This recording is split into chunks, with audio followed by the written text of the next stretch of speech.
اللهم صل على سيدنا محمد الفاتح لما أغلق والهادي لما سبق ناصر والهادي إلى صراطك المستقيم وعلى آله وصحبه وسلم. سبحان ربك رب العزة عما يصفون وسلام على المرسلين الحمد لله رب العالمين. Mouvement des tailleurs du Sénégal, présidé par le président monsieur Abdou Khadre Wade au niveau national, yàlla dogal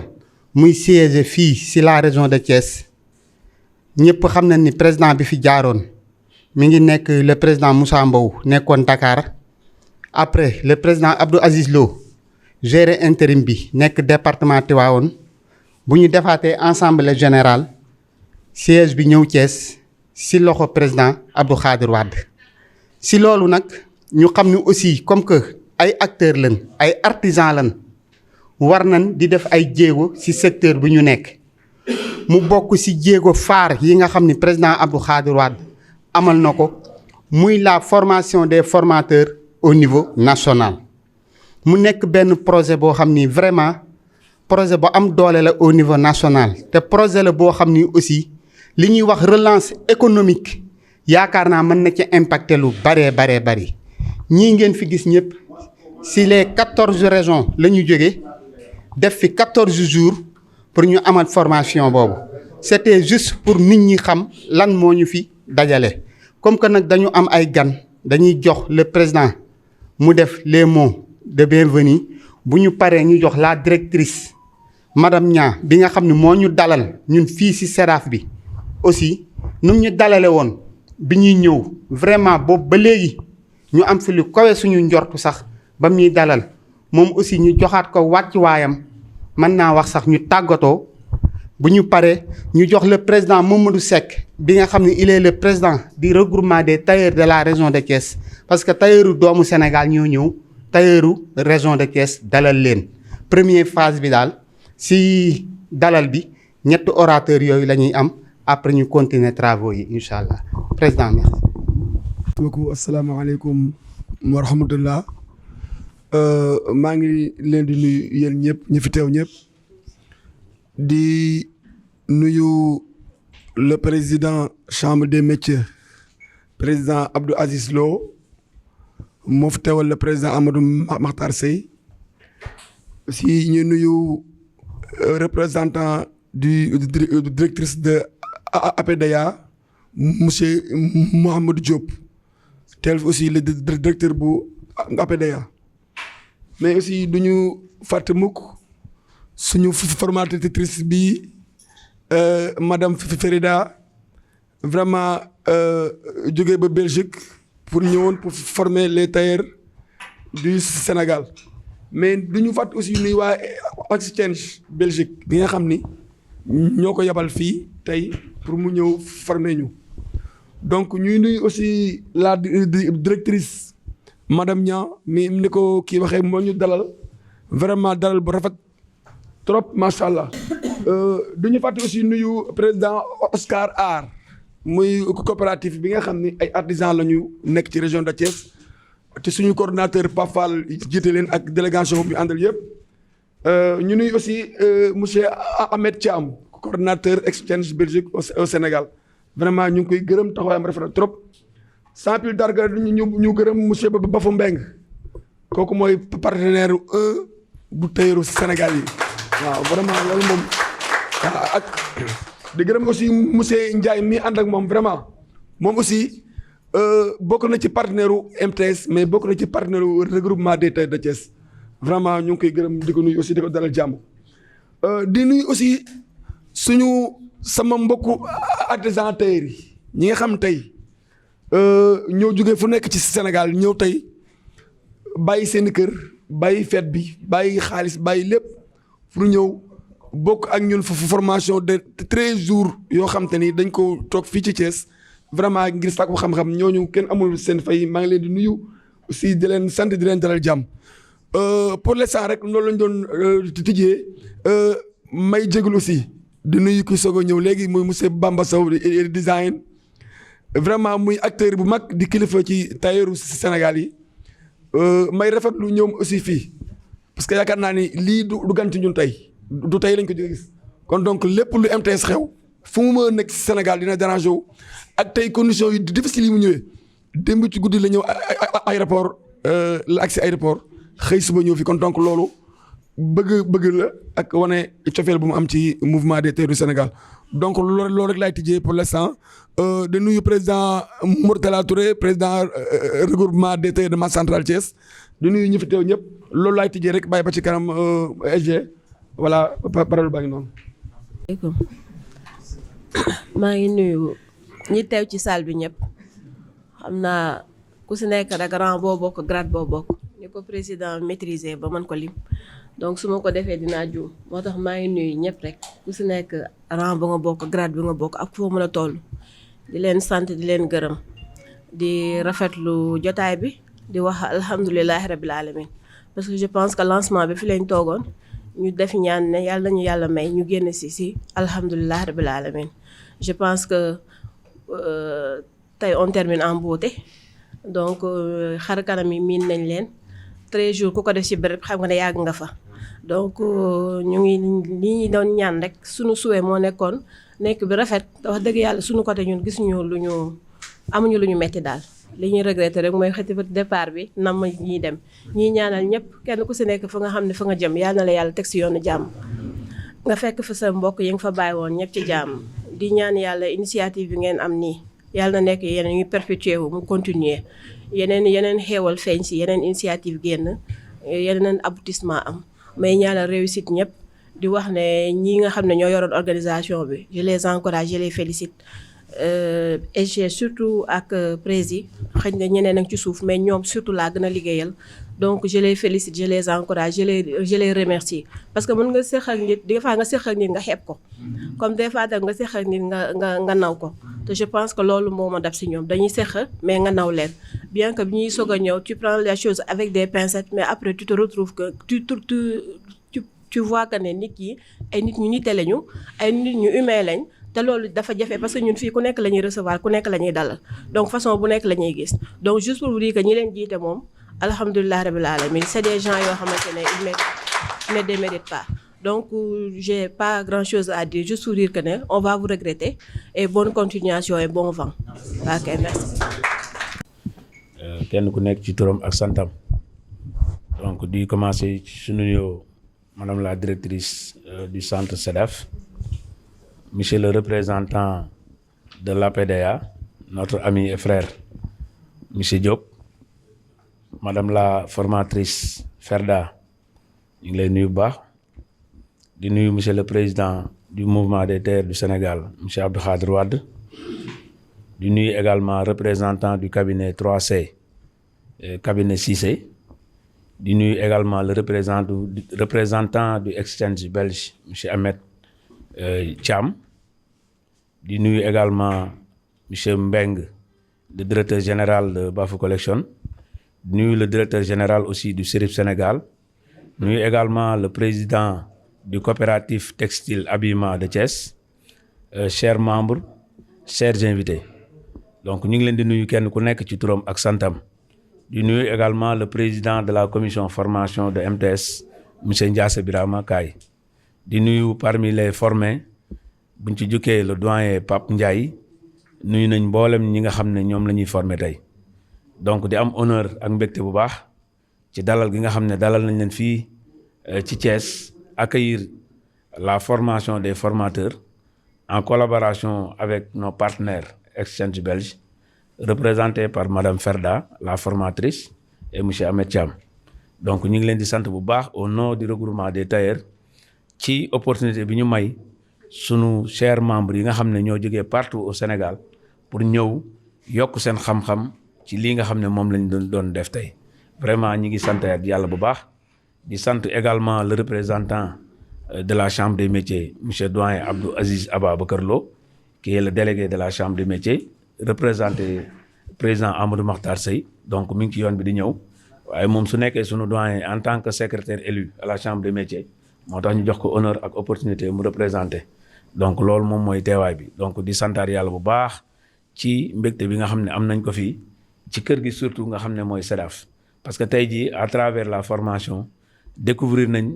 lan moo fi nekk tey parce que ñu bari tey à l'écart xamuñu woon parmi man ak ñeneen ñoo xam ne ñi tey opportunité boobu am nañ ko te yaakaar nañ dinañ ko saisir l'occasion mu doon opportunité boo xam ne bii tout Thiès wala toutes les tailleurs du Sénégal wala métiers yi Sénégal tey jii dina am benn collaboration boo xam ne bii dina fi juddu tey donc vraiment loolu laa doon yëkkati ci ay kàddu di remercier l'ensemble des organisateurs yi nga xam ne ñoo doon coordonné di piloté metti woon na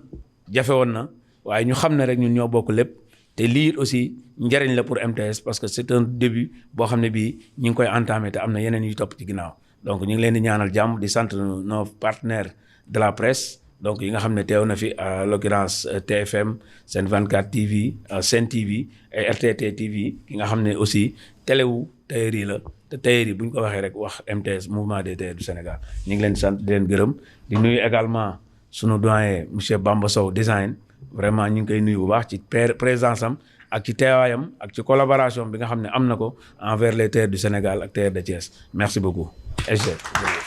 Par rapport à l'organisation bi ñu ngi ko jaajëfal bu baax a baax macha allah mais je ne pourrais pas continuer sans vraiment remercier aussi la grande experte madame Feydey bi nga xamante ne vraiment macha allah am na fu mu ñu jëlee am na loo xamante ne def na ko si ñun loo xamante ne vraiment elle nous a permis en tout cas d'ouvrir les yeux pour voir encore plus loin et elle nous a permis également d'avoir encore beaucoup plus d'ambition pour aller vers l'avant donc vraiment merci madame pour cette opportunité que vous avez donnée. Donc, je vais vraiment faire de manière sommaire, faire un peu la présentation du mouvement MTS. Nous avons un mouvement qui a été créé en 2016. Donc, le mouvement MTS, créé en 2016, le mouvement des tailleurs du Sénégal est une organisation professionnelle qui regroupe les artisans tailleurs du Sénégal dans une dynamique de structuration, de renforcement des capacités et de mise en réseau basée au marché central de Thiès. Représente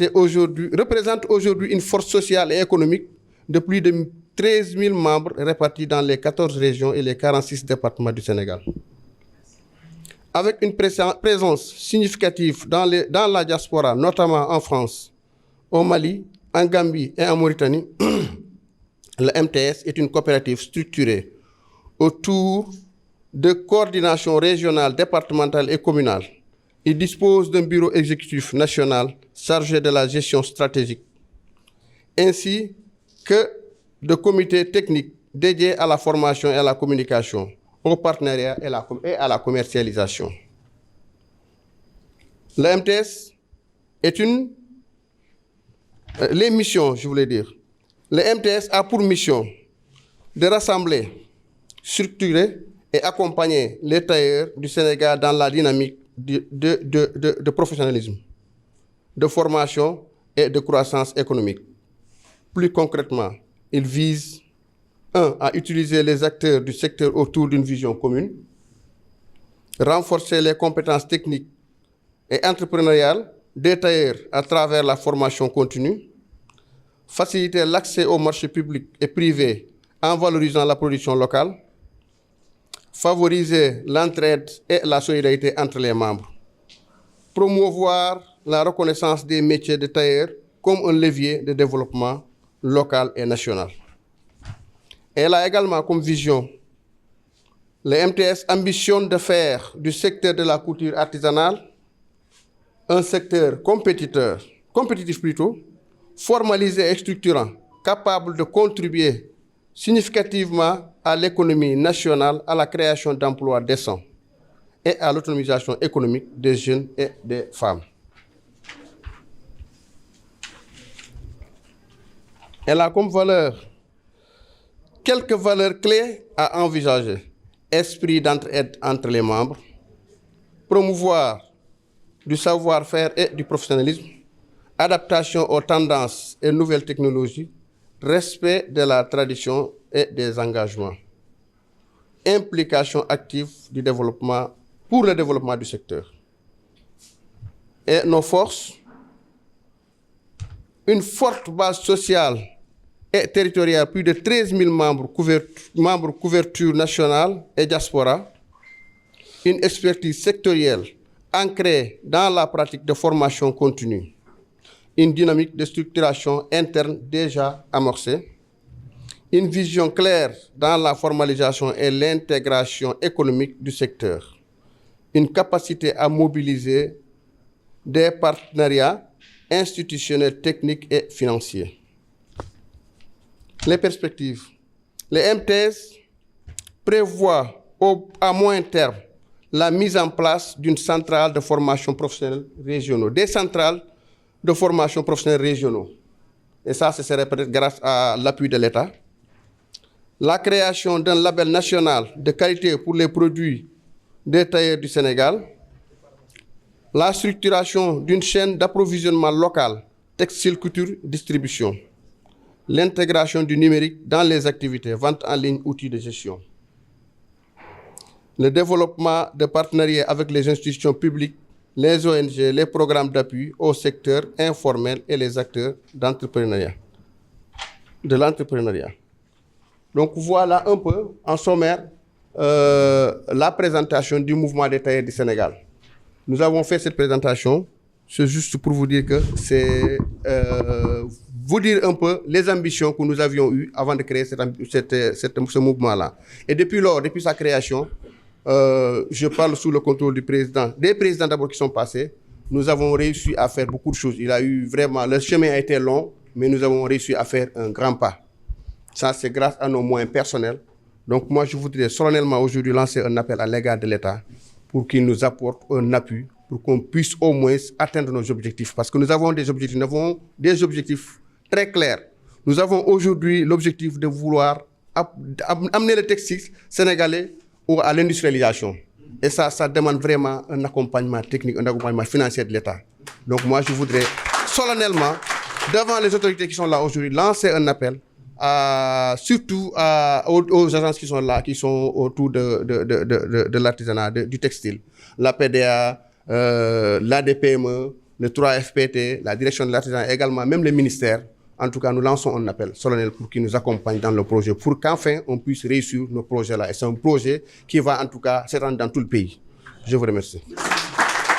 ñu ni ma comme yaa ngi ko doon def ñu yegale ko kon sans plus tarder dañu koy kii rek ndax dafa xaw a gudd tuuti xam naa dañu koy def de manière concentrée vraiment pour ñu mën a avancer tuuti. Donc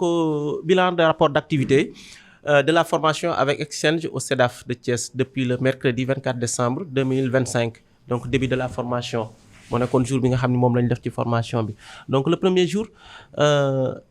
l'objectif c'était de former le mouvement des tailleurs du Sénégal au nombre de 17, mais on a ajouté vraiment le président, donc ce qui nous a ramené à 18 personnes. Ok, donc la cérémonie d'ouverture le mercredi 24 décembre,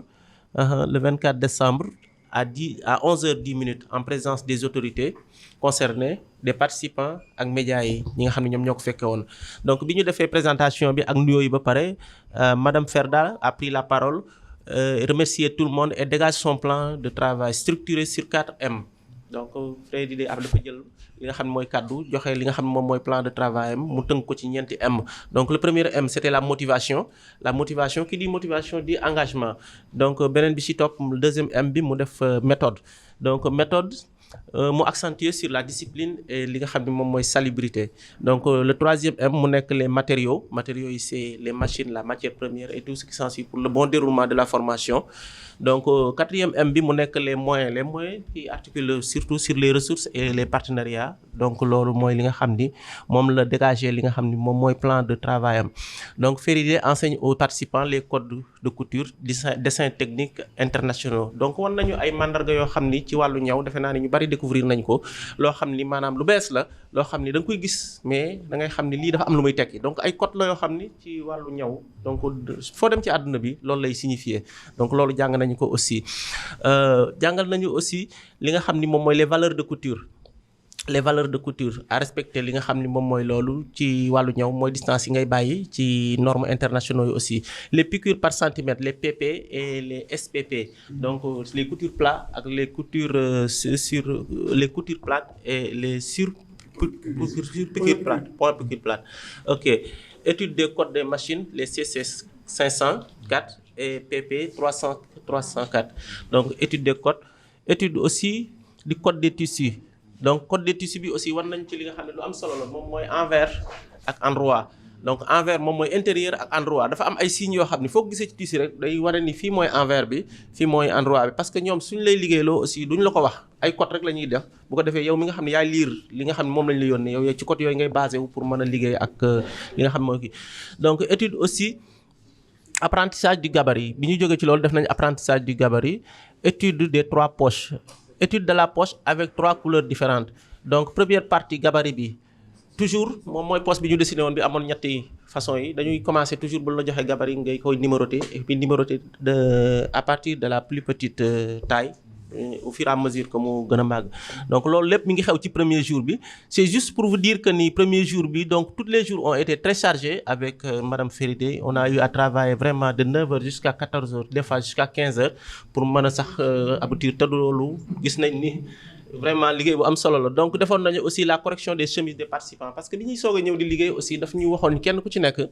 na nga jël benn chemise nga ñaw ko pour mu mën a évaluer yow sa tolluwaay ci li nga xam ni moom mooy sa ñaw. Donc il a corrigé elle a corrigé li nga xam ni mooy chemise yi et aussi bi nga xam ni moom mooy li mu ci joxe comme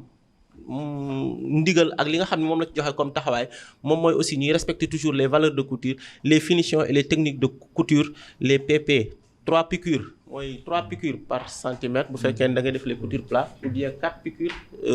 par centimètre su fekkee da nga def couture de garniture mooy ñaw boo xam ne day feeñ ci kaw sooy boolee da ngay def ñetti centimètre bu ne nga def ñetti piqûres booy finitionner di plaindre nga mën a def loo xam ni moom mooy 4 piqûres par centimètre. Donc loolu moom moo nekkoon premier jour bi. Donc deuxième jour bi aussi vraiment ça va être un peu long mais c'est hyper important voilà donc tënk ko ci voilà. Donc deuxième jour ci col Mao yi la ñuy plonger parce que bi ñu commencé dañu ñëw dafa ni ci col yi la ñuy commencer donc mu war ñu différentes formes de col mu war ñu col officier le col Mao ak col col chemise avec pied tombant. Donc loolu moom mooy col chemise bi am tombant donc ñu étudier ñetti col yooyu yëpp vraiment étudier aussi li nga xam ni moom mooy nan la ñuy liggéeyee col boobu ñu def ci ay exercices yu am solo def traçage aussi ci gabarit yi. Donc bu ñu demee ci kaw defe naa ni ci ak classeurs yi dinañu mën a wane ni liggéey nañ ci li nga xam ni moom mooy traçage yu col yi ak li nga xam ni moom mooy étude des machines aussi. Donc def nañu aussi machines yi pour ñu xoolaat ko avant ñu commencer li nga xam ni moom mooy kii. Donc troisième jour bi aussi toujours sur la coupe NBM toujours joxe na ndigal nii ak joxe na waxtaan nii booy li nga xam ne booy dagg toujours tissu bi day ko placer sur le droit fil et aussi repasser toujours li nga xam ni moom mooy tissu coton toujours nga xam ni toujours da nga koy ñawal nit bu ko fóotee mu daw nga mën ko repasser avant nga xam ni moom nga koy ñaw nga mën ko repasser. Donc pour la coupe c'était ça pose après def nañu pose gabarit sur la lisière. Marquer les points d'angle toujours bu fekkee ne da nga teg gabarit war ko dagg la première chose c'est de marquer les points d'angle donc loolu wax nañ ko aussi tracer sans oublier les crans donc ñuy tracer aussi di bañ a oublier aussi li nga xam ni moom mooy les crans moom mooy marquage yi. Apprentissage donc collage visérine parce que moom jàngal nañu aussi li nga xam ne noonu la ñuy coller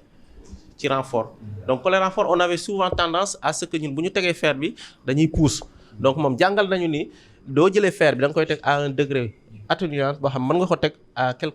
à peu près 10 secondes après nga yëkkati comme ça c'est noonu la ñuy coller donc c'est des techniques très très très approfondies yoo xam ni liggéey nañu ko vraiment ak moom te découvrir nañ ko ak moom merci beaucoup. Donc étudier nañu aussi les poches donc poches yi aussi 3 types de poches là donc il y avait les poches plaquées simples donc il y avait aussi les poches à plis plat donc poche à plis plat voilà poche à plis plat et poche creux. Donc démonstration.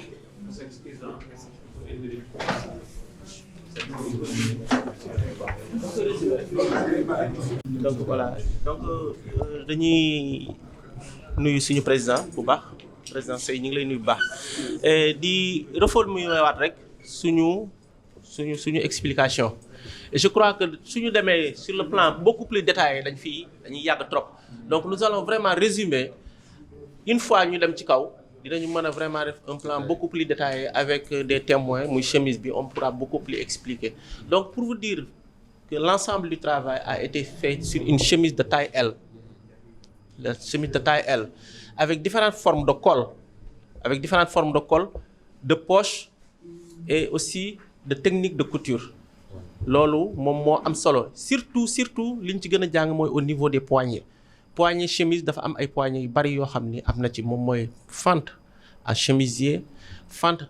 indéchirable yooyu dafa am ci chemise muy ay techniques yoo xam ni suñu yéegee ci kaw ci la explication bi di gën a leer et je crois que pour gagner du temps nous allons vraiment passer la parole aux autres pour permettre à ce que vraiment ñu mën a aboutir ci li nga xam ne mooy formation bi maa ngi sant ñëpp di gërëm ñëpp jërë ngeen. nord dëkk fi aussi yàlla dogal locaux yi habilité zone nord yi habilité formation bi nekk zone nord muy président aussi chambre des métiers nekk zone nord kon chapeau à la zone nord te maire bi seetaanul benn yoon voilà Yoro Ndiaye moo ko représenté parce que aussi cérémonie bi dafa am lu ci am on avait prévu le 4 parce que tey moo nekkoon dernier jour de la formation mais vraiment gis nañ ni ñi fi ñëw fi ñu jóge sori na yàgg nañ fi ay kilifa lañ ñu gis pen bu ñu mënee yépp pour liggéey bi mu mucc ayib te lépp luñ ci doon wut mi ngi mel ni buñ programmé woon 3 mois am nañ ko dans 10 jours satisfaction totale grâce à la formatrice madame Ferra ñu lay remercier encore une fois. léegi pour avancer ñu jox monsieur Diop bi nga xam ni moo fi représenté APDA mu nekk représentativité boo xam ni aussi lu ñu soxal la lu ñu ñor la ñëpp a xam ni am na ay démembrement état yoo xam ni artisans yi la ñuy àndal muy APDA muy ADPME muy DER muy ARD et genre bari nan mën nañ ci lim lu bëri 3FPT mën nañ ci lim lu bëri ONFP ku ci nekk am na boo ci jàpp mais yàlla dogal na bu ñu tëggee projet bi pour liggéey ko aussi fuñ ci war a dem ak kuñ ci war a waxal wax nañ ci ak yow kon buñ demee ba cérémonie de clôture mu am ñu fi teew si ñooñu day baax aussi ñun boo gisee tëbuñu tëb jox ko kàddu gi day baax mu am aperçu si li fi jot a jaar bu ko defee moom dina xam si ban ligne lay waxee kon monsieur Diop loolu rek moo tax tëbuñu tëb jox la kàddu gi c'était juste pour nga am aperçu si projet bi ak réalisation bi nan la demee voilà. xëy na peut-être ni situation bi demee la sax parce que dama am ay engagement fële Mbour depuis midi parce que dañ ma waxoon 9h30 man 9h30 fi la ma fekk j'avais cru que entre 9h moom la ma DG waxoon dañ ma 9h30 au plus tard 11h yooyu des engagements loolu rek moom moo tax mais sinon mënoon naa fi toog ba mu jeex ak yéen quoi maa ngi nuyu ñëpp nag kenn ku ci nekk ci turam ak santam jiital ci nuyoo bi monsieur le président de la chambre des métiers de Thiès président Amadou Makhtar Seye di ko dalal mais di ko nuyu aussi di feddale suñu cofeel ak suñu kóllëre ak moom ndax yàlla boole na ñu yàgg quoi di nuyu aussi monsieur le maire de la commune de Thiès zone nord aussi tamit di kontaan ci teewaayam parce que aussi autorités locales yi bu ñuy wax développement décentralisé je pense que dispositif bi état bi mettre en place les collectivités territoriales ñoom ñoo nekk en première position te je pense que li ngeen di def nii tey dafa nekk ci formation te boo demee dans les compétences transférées yi état bi transféré les collectivités territoriales l'éducation et la formation bokk na ci 9 compétences transférées yi donc je pense que ñoom lii ñu ñëw ginnaaw bi ngeen nekkee seen zone aussi dafa nekk seen compétence yi nga xam moom leen état bi jox di nuyu aussi le président Abdou Khader Wade mon ami et frère ki nga xamante ni aussi yàgg naa ko xam ci secteur bi ci engagement am ci dévouement am tey bu demee ba nekk à la tête du MTS donc je pense que dama ni loolu lu normal la parce que dafa nekk ci secteur bi di liggéey aussi et puis am lu mu gëm te bu demee ba ses pairs gëm ko wóolu ko jiital ko loolu day wane ne rek effectivement fi mu tegoon tànkam foofu la mu gën a continuer quoi di nuyu aussi mon frère Bafou c'est un plaisir aussi de le revoir Néné Aïda Thiès sama dëkk la quoi mais di nuyu aussi la formatrice FDD non mais je quand même li ñuy wax boobu ba léegi muy xam nga rek mais je la remercie au nom du DG de l'APDA, Sophie Zengassi, et à toute son équipe, et la féliciter pour tout le travail qu'elle est en train de faire auprès des artisans. Je pense que la formation est un des piliers essentiels pour le développement de ce secteur-là. Et je pense que nous, au niveau de l'APDA, nous avons une des missions principales, le renforcement de compétences des maîtres artisans. C'est vrai que nous ne sommes pas des formateurs, mais nous sommes une structure quand même qui a en charge de mettre en œuvre cette politique de l'État du Sénégal en termes de développement de l'artisanat. Mais si nous avons peut-être des experts comme Féridé qui ne cessent d'accompagner, parce que je pense que cette mission-là est la énième qu'elle est en train de dérouler ici au niveau du Sénégal. Elle a travaillé presque avec tous les segments, de l'université à ceux qui sont au niveau de la base. Et je pense que partout où elle a passé, les gens ont reconnu quand même la qualité de ses interventions, la rigueur, mais aussi la générosité. Et je pense que vous l'avez dit tout à l'heure. Donc elle fait partie des partenaires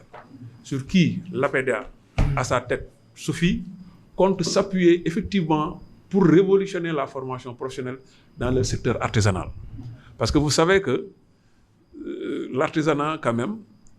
ne joue pas le rôle qu'il devrait jouer au Sénégal. Mais vous savez qu'actuellement, on parle surtout de compétitivité. Mais on dit que nous sommes dans un monde très ouvert. Laissez passer les hommes, laissez circuler les marchandises. Donc il n'y a plus cette possibilité de créer des barrières entre nous. Nous sommes dans un marché très concurrentiel. La compétition, il faut au moins que nos artisans soient mieux préparés techniquement. Je pense que ce que vous faites, vous ne le faites pas pour vous. Vous êtes des gens qui sont dans vos entreprises. Vous êtes en train de produire des biens et services, mais qui sont destinés à la consommation, mais à des clients. Donc le client, quand même, il a des envies et des besoins, quand même, qui ne sont pas tout le temps figés, qui évoluent selon les contextes du monde. Mais vous, en tant que producteur, vous avez l'obligation de vous adapter aux besoins de la clientèle. Parce qu'on dit que le marketing, c'est la satisfaction du besoin du client. Mais si vous n'êtes plus en mesure de satisfaire les besoins du client, franchement, vous allez fermer porte. Et cela va impacter négativement sur l'économie de ce pays-là. Mais pour que vous soyez compétitif, il faut que vous ayez toutes les capacités techniques qui vous permettraient de réaliser tous les offres de services qui vont se présenter devant vous. Et je pense que ce travail-là est un travail très colossal. Le marché, il est immense. APDA, elle seule ne peut pas le faire. Donc nous sommes obligés de nous appuyer sur l'expertise locale, mais parfois aussi s'attacher les services des experts comme Féridé, pour faire des travaux de qualité au grand bénéfice des artisans. Donc c'est l'occasion pour moi, au nom du DG, de renouveler toute notre confiance envers Féridé et notre disponibilité à continuer la collaboration. Parce qu'il y a de cela quelques mois, elle était là pour mener une mission avec l'APDA dans la filière cuirs et peaux. Et je pense que je l'ai dit tout à l'heure, actuellement, les autorités veulent au moins quand même s'appuyer sur deux filières pour au moins booster quand même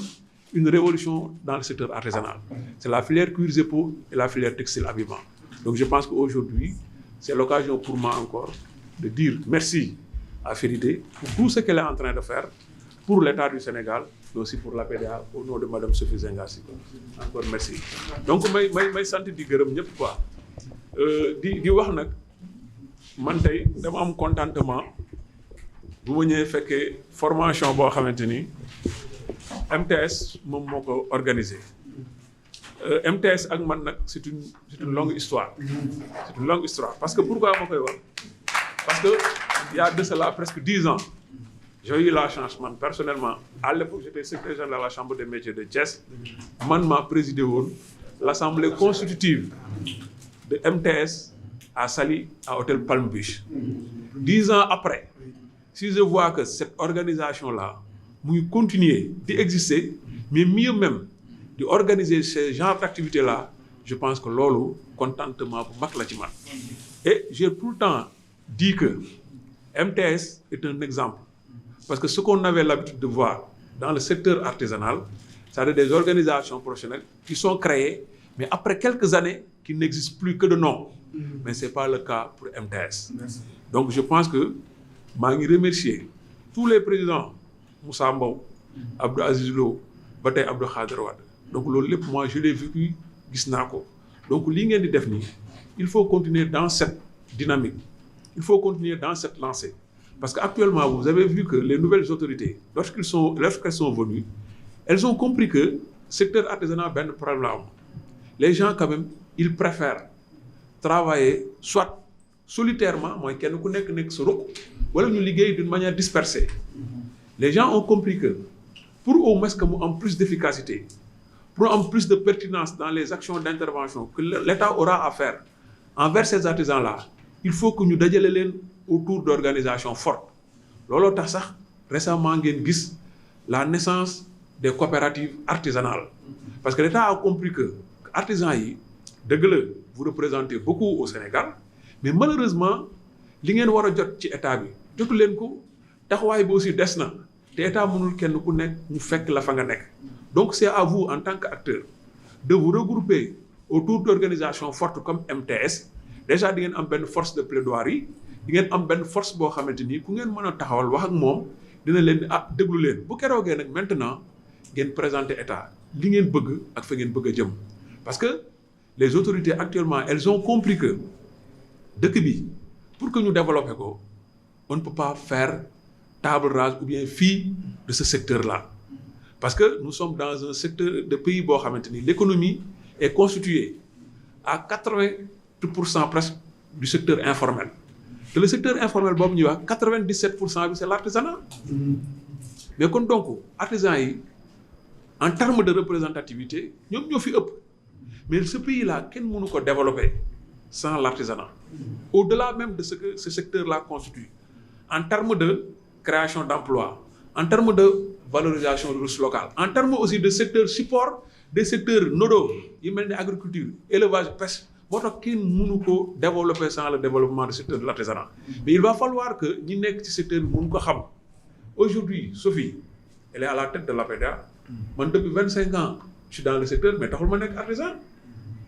Et amna lo xamanteni bu président woto ne artisan yi lañ fi soxla, mais duma dem. Mais c'est vous qui êtes les producteurs.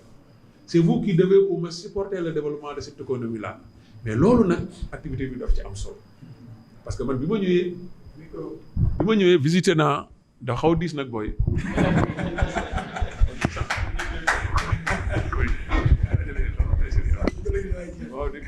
bi ma ñëwee au moins visiter naa li ne ci kaw quoi xam nga depuis des années yaa ngi nekk ci secteur bi yaa ngi gis li gars yi def te dafa am loo xamante ni égo la bu nekk suñu artisan yi parce que artisan yooyu dañuy jàng métier nekk seen atelier di ñaw mais jàpp nañ ne xam-xamu ñaw fi mu toll seen dañ ko téye seen àdduna fekk na pourtant li xew ci Sénégal ci ñaw rek lañ xam te la ndekete li ñaw boobu boo génnee waxuma la mu ngi dox mais mu ngi daw. Voyez, c'est bien, c'est vrai parce que li mu wax ak man sax du ma ko wax mais man bettuma parce que c'est le vécu gis nga loolu tey rii la tey su boo ànd woon les maroquiniers présidents xam na li may wax. C'est vrai, am na ci ñoo xamante ni jàpp nañ ni non boo leen andil formation moom soo ay baax na ñun lu ne ku ne formé nañu. Or que la quête perpétuelle du savoir lañ la wax ba keroog ngay génn àdduna fii mais xam ngeen ni xel mais costume africain mais léegi la xew mais lañ daan ñëw yaa de cela 10 ans kenn ñëwatu ko léegi mais amul kenn kuñ naan modèle bii. xew na nga naan damay delluwaat jàngiwaat métier pour def modèle boobu. Vous avez les connaissances de base mais vous avez besoin quand même de renforcement de compétences perpétuelles mais nag compte tenu pourquoi parce que yéen li ngeen di def defu leen ko pour seen boppam man Mamadou Diop man je suis un client le client il est le roi damay ñëw dem ci kii day jaay mais pourvu que li muy jaay méngoo ak li ma bëgg dañ la gis nga boo liggéeyee defar benn affaire ba fexe ma jaay rek. C'est ça le marketing. Le marketing, c'est la satisfaction du besoin du client. Nan ngay fexé nak ba satisfaire le besoin du client bi moy nga mëna xam lim bëgg nga répondre à ces besoins là. Mais lolu boko xamé ba paré té amo xam-xam bi nga xamanteni mom nga ko wara défaré. Do dem. Té lu tax ñu nan la artisan, man kenn waxuma artisan parce que je n'ai fait aucune formation dans le secteur de l'artisanat. Je n'ai de compétences techniques sur aucun métier. Donc je pense que ce qui t'attribue la qualification d'artisan, c'est en premier, c'est pour dire que cette personne-là a suivi une formation professionnelle, au terme de laquelle formation, elle a des compétences sur tel corps de métier qui lui vaut cette qualification-là. Donc, une formation, c'est à la base de tout. Nous savons que c'est de notre devoir, obligation. parfois ñu seet ñu nekk ci biir parfois ñu seet ñu nekk ci biti. Pourquoi cette formation des formateurs je bi mu wax ak man mu important ci ñun parce que tout le temps on n'a pas les moyens de s'attacher les services des experts internationaux mais si on a des gens très bien formés et puis qui sont très bons techniquement et qui peuvent faire presque le même travail que ces experts internationaux sont en train de faire là, loolu c'est le développement endogène. Le développement endogène mooy li nga soxla nga amee ko ci biir dëkk bi lépp ci biir tool bi fii lañ koy béyee tool bi fii la nekk ñi koy béy fii lañ nekk ñi koy récolter fii lañ nekk ñi koy transformer fii lañ nekk ñi koy lekk fii lañ ça c'est le développement endogène.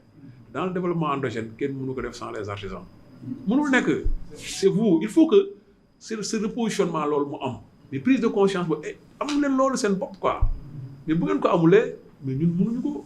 Nous ne sommes que des techniciens parfois nga ñëw nii lii laa bëgg def man non defee ko nii defee ko loolu uniquement loolu la ñuy jëriñ à vos côtés vous accompagner vous orienter vous encadrer mais c'est vous qui êtes les acteurs le développement bu ñuy wax si yéen lañ koy xalaatee quoi donc je pense que damay wax ni que Sophie kontaan na ci lii trop on aura l'occasion après de poursuivre xëy na nous sommes presque en fin d'année c'est ça qui avait fait que peut-être qu'on n'avait pas les possibilités d'apporter le soutien financier parce que ku ne xam ne état budget ni muy doxee mais je pense qu'on va dans une nouvelle année il y a de nouvelles perspectives parce qu'effectivement nous avons un ministre bu bees aussi am na orientation on est en train d'attendre un peu que déjà il doit y avoir des assises au terme desquelles assises orientation yi dina am orientation yi amee nag ñun ñu tënku ci loolu xool ak yéen nan la ñuy ànd jàppalante mais la chance que vous avez mooy vous avez un DG à la tête de l'APDA qui est artisan comme vous qui est actrice moom designer la elle est dans la filière elle connaît mieux que quiconque ce qui se passe dans ce secteur-là xam na fu muy jaar et puis elle a des partenaires qui sont prêts à l'accompagner donc loolu lépp aussi bu koy def da koy def pour le développement du secteur mais aussi pour le développement particulièrement des artisans quoi donc man maa ngi kontaan trop di ñëwaat di teew fii di sant ñëpp di gërëm ñëpp sama gars yi bëgg a gis yëpp gis naa leen di renouveler aussi mes remerciements au président de la chambre de métier parce que même man boo fi newul woon moo tax bu ma demee amul benn problème parce que lui il est président de la chambre de métier de Thiès mais il est membre du conseil de surveillance de l'agence pour la promotion et le développement de l'artisanat donc moo fi génnee moom ñaari casquette yooyu la fi teewee quoi mais man dama doon ñëw rek uniquement pour jotal kàddu DG wax leen aussi muy renouveler aussi tamit engagement am ak disponibilité am ak ouverture am à accompagner le MTS au-delà du MTS le secteur artisanal pour le rayonnement de ce secteur-là maa ngi sant ñëpp di gërëm ñëpp allahumma salli ala sayyidina nuyu le maire nuyu le président de la chambre de métier bi ñu yóbbaale ñëpp géew sans plus tarder nag ñu xam ni tey ni ñu ko bëggee woon temps bi mi ngi dem te pour dañuy wane benn aspect ba nga xam ni renforcement de capacité bi noonu la amee solo ñu dajale fi woon 14 régions du Sénégal ñoom lañ doon defal renforcement de capacité ci nuru MTS mooy mouvement des tailleurs du Sénégal moom moo ñu dajale woon fii depuis le 23 biñ ciy dugg madame la directrice wax ne dañ ci dugg ci bismillahi rahmaani rahim dañ naan alhamdulillahi rabbil alamin kon dañ sant yàlla bu baax kon boobu dañuy ñëw rek ñu ñëw ci aspect technique pratiquement ñun ñëpp ay chef d'entreprise mais tey dañ fi dajale woon pour ñu réaliser buñ ci bañ ci tardé aspect technique bi ñu fi indi woon ñun ñëpp xam nañ ni ñun atteindre nañ ko damay wax ci turu 14 ba 18 formateurs yi fi daje woon ñun ñëpp renforcement de capacité bi nga xam ni moom moo ñu fi dajale woon bu doon 1 mois yaakaar naa ni ñu jógee ci région yëpp dañuy toog xaar ko parce que aspect technique lañ doon indi te vraiment on l'a réalisé li nga xam ni lu ni kët ne jon ak la nga xam ni tungu ne du teew ñu natal kon bu ñu yéegee ci kaw dinañ gis les réalisations des 18 participants kon loolu moom moo ci amaloon solo te yaakaar naa ni formation bi réussir mais nag li ñuy dénkaane ak di ko wax état bi loxoom mi ngi ci dugal na ci loxoom bu baax a baax a baax mais dafa am la nga xam ni mënul woon xaar te sa kàddu bu la xasee raw il faut nga nekk ci yoon bi ba leneen dab la ci. TDR bi ñu ko jëlee jébbal nañ ko au niveau de l'ADPME mu accepté ko ba valoriser ko kon nag comme que li Diop wax nii dañ koy approuver parce que dañuy fin d'année moom lépp lu ñu ko mais mënuñu woon xaar dara mais kon ñoom appuyé nañ ko kon moo waral réalisation bi am te xam nañ ni ADPME rek attanu ko APDA 3FPT et les autres yi nga xam ni ñu ngi doon nekk ci secteur bi dañu bëgg ñu appuyer ko bu baax a baax parce que renforcement de capacité bi yamul ci biir parce que déjà war nañ am yeneen dëy ci topp pour ñu mën a réaliser loolu yëpp kon ci biir loolu ñu ngi remercier tout ñi fi daje ñëpp je vous remercie. salaamaaleykum mbokk yi maa ngi nuyu kenn ku nekk sa tur ak sa sant di nuyu ñëpp di nuyu président bi di nuyu madame la directrice di ko nuyu bu baax wax dëgg yàlla 13 jours yi ñu fi nekk yëpp wax dëgg fa yàlla mu ngi nekk si suñu disponibilité di ñu toppatoo bu baax macha allah maa ngi gërëm participants yëpp wax dëgg yàlla man dong maa nekkoon jigéen seen biir waaye wax dëgg yàlla macha allah nuyu naa ñëpp gërëm ñëpp sant ñëpp di wax waa état bi nag ñu gën ñoo dolli ñu jàppale ñu gën ñoo dolli formation waaw buñ ñu doolee moom ñu jël incha allah waaw ndax li ñu fi ferdaa jàngal wax dëgg yàlla dugg na si bopp yi bu baax a baax ñuy ñaan ñu dolli ñu bu baax a baax monsieur le maire yéen ñëpp ñu leen di nuyu di leen ziar di leen jox seen wàccuwaay bu baax di wane ne kontaan nañ bu baax waaw kay jërë ngeen jëf merci. parce que dégg nañu sànq orientation bi mu joxe dañ ko war a respecté mais xam seen taxawaay loolu moo tax ma dagg sama activité ma ñëw mais actuellement le préfet moom may xaar ak le maire de Morolan le maire de Fandène ci benn situation bi ñu war a xool fii parce que monsieur le maire Diakhaté yàlla def na mu ngi Bambey bëggoon ñëw lool nag activité bi ma fekkoon bi may woo dama ko bàyyi ma ñëw fii souvent yu mel nii dama koy faral di rejeter parce que su dee gisoo carton d'invitation bi mënoo xam organigramme bi nan la tëddee te boo ñëw da nga ko war a respecter donc lu may ñaan ci tàggoo bi maa ngi koy jéggalu ñëpp mais gis ngeen sama téléphone moo ngi sonné rek te ay kilif man sama kilifa moo ngi may xaar parce que le préfet mooy suñu kilifa am déet moo ñu installé te moom ñu ngi may installé di ma woo mais Thiès Nord mënut a dalal lu toll nii mairie bi absenté totalement moo tax bi moo ko maire waxee ñeneen ñi peut-être occupé nañu ma bàyyi ma doon def ma daw ñëw am na loo xam bu la rattrapé gul doo ko xam dinaa ko joxewaale fii benn message ñu bàyyi ko xel ñu ñëpp bokkoon naa ci ñi nga xam ne ku toog naan politiciens yi daal dañuy ñëw seen sa programme meeting fa wala ñu politique fa daal dem man bokkoon naa ci ñu jàpp loolu c'est vrai mais li ma doon ànd ak ñoom yëpp bëgguma woon a jege mais bi ma dikkee ba affaire bi jàpp ma tey souvent da ngay nekk ci benn weekend boo xam ni plusieurs programmes moo lay xaar te koo ci teewalul mu jàpp da nga ko xeeb loolu moo tax may wax ne sama dem bi may waaj a dem nii yàlla seede na su ma soñoon du ma tàggoo di dem su ma départ fi jëm sama kër de maa ngi jëm fii ci boru Morolan ci benn axe bu nekk fii te yéen a ma fay yónni donc lu ñu njëkk a def rek mooy jox leen nuyoo monsieur le maire ak ay félicitations ci madame Prédé ci li mu ñëw tey partagé ko ak yéen mais li ëpp solo ci formation bi ëpp solo ci séminaire bi am na ku ko évoqué tout à l'heure mooy suñu jon yox exemple da ngay gis ku jàng CI dem ba université génn am doctorat dem di defaat concours pour des formations pour enseigner ji am déet donc pour dire que ku gis tey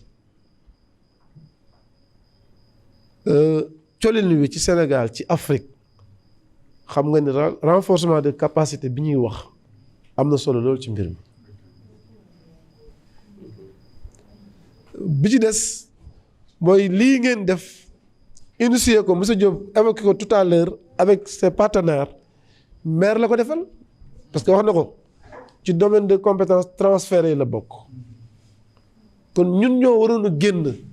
dem uti doole ñëw jox leen ngeen doxal mais yéen ngeen jóg boole seen bopp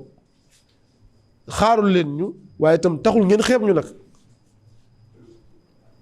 mouvement bi lépp lu muy teg dina ñëw consulter monsieur le maire waxtaan ci ak moom déglu ci xalaatam jox ko cër boo xam dafay mel ni maire moo financé lépp te mën naa am day participer lam dooleem toll rek selon les moyens du bord kon loolu su leen neexoon du leen ci fekk kon dafa mel ni Sénégal am na ñuy yëg-yëgu changer donne bi ci ni politique doon doxee bu njëkk dañu waxante dëgg rek ñi fi toog ñëpp bokkuñu formation politique bu ñu nekk mën naa am sax bokkuñu maire parti mais jox nañ ko cër bu toll lépp lu ñu def sax te yëgu ko après nañoo jox ko compte rendu. MTS mouvement des tailleurs du Sénégal dama ko xool ma ne pourtant ils sont en même temps des travailleurs kon tur bi dafa làmb ñaari boor ngeen nekk ay liggéeykat mais ci seen biir liggéey ngeen am ci jom ak engagement boo xam ne jubluwu leen ci lu dul satisfaire les Sénégalais te dafa tombé nag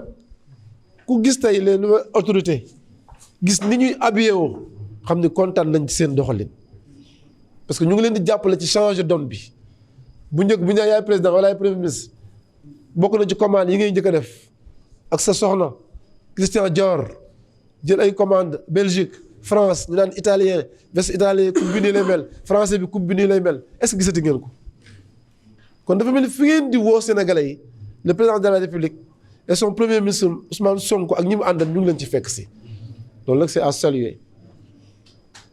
kon liggéey boobu benn la rek ci tomb bu ñuy leeral ni seen liggéey dafa rafet vraiment di wax ni su ma demee li may njëkk a wax monsieur le maire mooy nañu yokkaat suñu laxasaay ci gën leen a taxaw loolu moom engagé nañ ci te dañ koy wax mënuñu lépp nag mais dinaa ko ne nañ gën a góorgóorlu ci jàppale leen ci fànn yu bëree bëri nag fànn yu bëree bëri loolu moom seen yóbbante la wala seen yóbbante man dinaa leen ko waxal te dinaa ko défendre incha allah waaw parce que benn doléance rek nag laa am mooy dama gis ñu bind ci laa bokk MTS ci laa bokk léegi nag bu ñu fi jógee nañ fexe ñëpp bokk ci parce que njaboot gi yaatu na am na sax ñu nekk ci biir kër yi ñoo xam ne ñàkk am atelier wala ñàkk peut-être ku leen accompagner wala sax am na ñoo xam ne yëguñu sax ni mouvement yi ñu ngi taxaw kon na am ñu porter volontaire gën a jëliwaat njaboot gi gën leen a boole njaboot gi lu ñu gën a booloo rek gën a bari rek day tax liggéey bi gën a avancé day tax liggéey bi gën a dox bala ñuy tëj nag dina am ñoo xam dinañ leen nuyu parce que mën nañu wax ne ci délégation lañ bokk muy ku mel ni madame le maire soxna Fatou Ndiéguène di Ngaya mu nekk conseiller municipal fii ci Thiès Nord ak en ville jiite fa ay commission ba pare bokk MTS kon bu ñu ko fekkee dañu jàpp ne su doon dañoo créer délégation bi bokk na ci ñi ñu war a indiwaale mais ak suñu waa jël di Pape Fall nga xam ne moom mooy responsable maanaam di jàmbaar loolu nag ci ñi doon jàpp ci projet bi ba ñu egsi fii ñu ngi gis ñëpp ñoom Ama Sow ak ñi ñu àndal ñëpp ñu ngi leen gis mais li ñu gëm mooy actuellement Sénégal nekkatul ñaari Sénégal te air bii di ëpp bees yàlla ñu ci yàlla dimbali ba ñu préserver ko mooy lan mooy après les élections Sénégal yëpp boole seen bopp bokk ndey ak bàyyi liggéey ngir le développement du peuple wala du pays donc loolu daal dañuy encourager ñëpp politique bi nañu xam fan la war a yem bu ñu fa paree lan moo war am liggéey bu jotee na ñëpp bokk ndey na ñëpp bokk bàyyi suñu demee ba tànnaat jot ku mu neex faral fu la neex tànnal ku la neex ñu ngi nuyu nag suñu jigéen aussi koo xam ne suñu xarit la muy soxna Aïda Fall Jara bi suñu xarit la lool mu yàgg a taxaw nit te du feeñ ak celui-là moom lañ tuddee force tranquille bafu entreprise am yéen a ko wax sànq ak yàgg jariñ Sénégal te boolewu ci tiitaru nag ñu bëree ngi dégg bafu sax Thiès wala Sénégal bu ñu ko gisee duñ ko xam yàlla ko yàlla gën a sàmm gën kaa dooleel vraiment di nuyu ñëpp di wax ni kàddu yi jaxasoo na parce que vraiment psychologiquement préparé wuñ ko mais dañoo gëm ni dañoo bokk ci lii gëm ni lii bu ngeen ko def monsieur le maire ngeen ko defal mais municipalité bi yëpp ngeen ko defal su ma demee léegi nii incha allah préfet dinaa ko wax lii xam naa ne yëg na ko mais dinaa ko wax seen taxawaay maa ngi jégalu monsieur Seye doyen maa ngi jégalu bu baax bu dul woon lii yàlla xam na du ma fi jóge te yeewu leen ma dem merci asalaamaaleykum wa rahmatulah. On vous dit un grand merci vraiment on sait que vous avez pas le temps elle est internationale Ferda elle n'a pas assez de temps mais elle a fait 12 jours avec les terres du Sénégal Ferda vraiment merci oui jërëjëf ñu ngi nuyu aussi représentant APDA bi fi teewal APDA muy monsieur Diop suñu xarit ñu xam ko bu baax à travers la chambre de métier waaw président yàgg ko booleeg artisans yi mu yàgg a jàppale waa regroupement des tailleurs de la région de Thiès. oui vraiment ñu ngi nuyu président Bamba Sow design l'international vraiment ñu ngi rafetlu teewaay bi fii quoi. oui ñu ngi nuyu aussi monsieur Thiam sunu xarit di couturier un grand couturier tey laay doo ko xam ne moom mooy représentant Exchange ONG international la suñu demee ba suñu mbokku tailleur di ko représenté man dem naa Belgique xam naa Exchange li mu représenté ci monde bi pas africain suñu demee ba Thiam représenté ko Sénégal loolu ndamu tailleur yi la encore waaw Thiam vraiment ñu ngi lay kontaan nañ ci teewaay bi quoi waaw président Omaro ñu ngi lay nuyu bu baax a baax waaw président Omaro Isselis c'est un grand couturier oui Omaro moom moo formé Sidi Diambou il y a quelques années Ferda mi yóbbu na ko Belgique mu représenté fa Sénégal présenté fa collection bu mag a mag Omaro bi moo ko yóbbu waaw vraiment kon fii ay kàngam rek ñoo fi nekk waaw vraiment ñu ngi nuyu ñëpp quoi di nuyu madame Néné Diakhaté présidente regroupement des tailleurs de la région de Thiès waaye di nuyu aussi suñu jigéen Aïda Fall Jarabi Couture vraiment ñu ngi lay nuyu bu baax a baax waaw man li may wax mooy formation dafa am trop solo quoi oui man sama jàng eggul fenn mais fu ma egg formation moom fa eggale oui il y a 14 ans en 2011 la ñu jëkk am chance de formation Ferda vous voyez et on l'a pas du tout regretté formation boobu ubbil ma buntu yu bëree bëri ba ma jóge fii dem Belgique en 2016 si Exchange Belgique a invité Bafou Collection comme entreprise modèle c'est grâce à Ferda oui c'est grâce à Ferda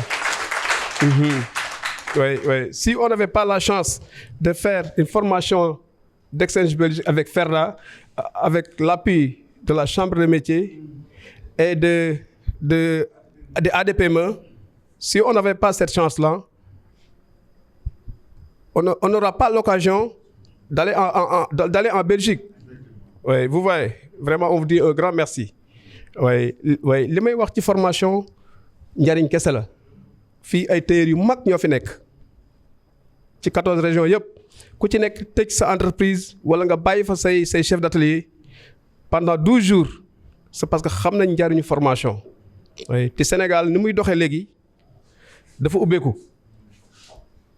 ku formé wul nekk ci qualité doo bénéficier wu trop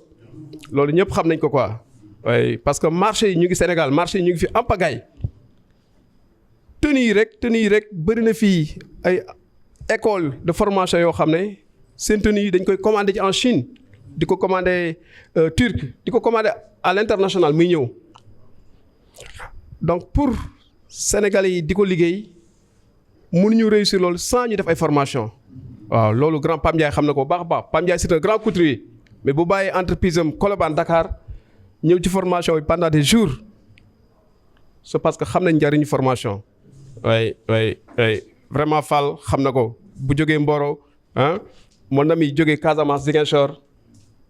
fu nekk la gars yi jógee c'est parce que xam nañ njariñu formation oui am na structure étatique bu ñuy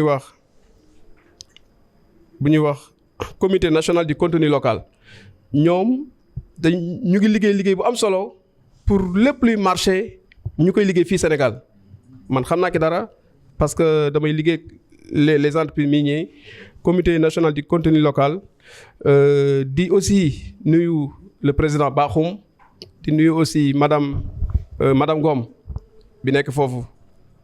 di nuyu aussi di nuyu aussi madame vraiment Koulim Dioum oui pour wax rek que ne Sénégal ñu ngi liggéey am solo pour consommer local oui loolu ñu ngi ci mais na fekk ñun ñu formé wu quoi oui na fekk ñun ñu formé wu oui vraiment chambre de métier yi ñu ngi fi pare di ñu jàppale pare pour utal ñu ay formation ak ay experts international ADPME aussi pareil monsieur Diop bi fi jóge sànq seen structure pareil APDA 3FPT bureau mise à niveau vous voyez école entreprise PF2E vraiment structure étatique yi ñu ngi liggéey bu am solo mais ñun nañ dem de l'avant xaar leen foofu te ci loolu lañ nekk quoi waaw président Abdou Aziz Lo vraiment président Abdou Khadre Wade vraiment ñu ngi sant di gërëm ci initiative bi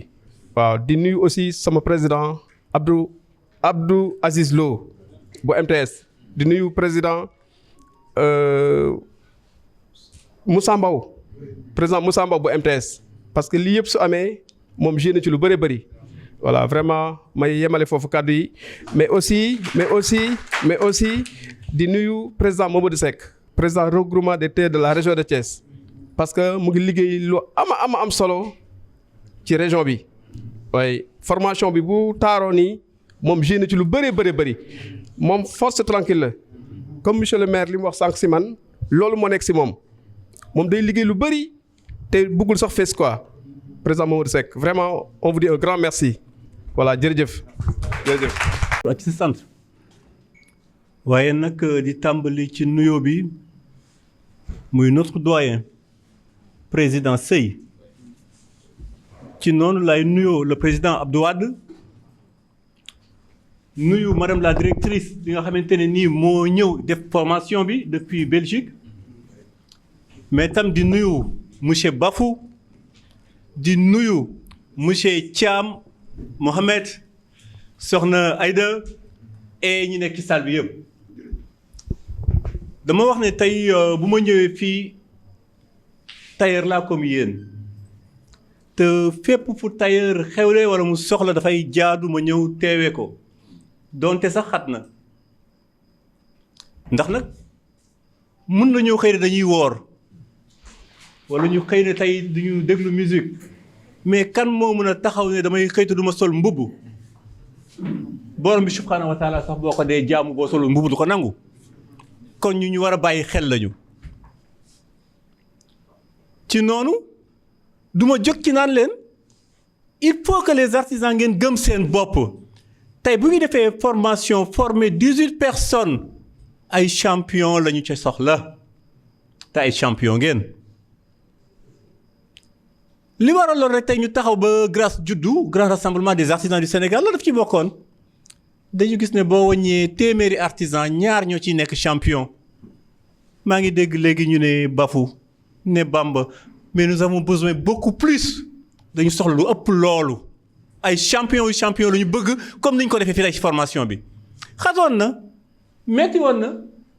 mais dama newoon dinaa ko teewee parce que démb heure bi fekkuma Sénégal te maa ngi koy wax le président Wade bu ñu demee tey ba nekk ay champion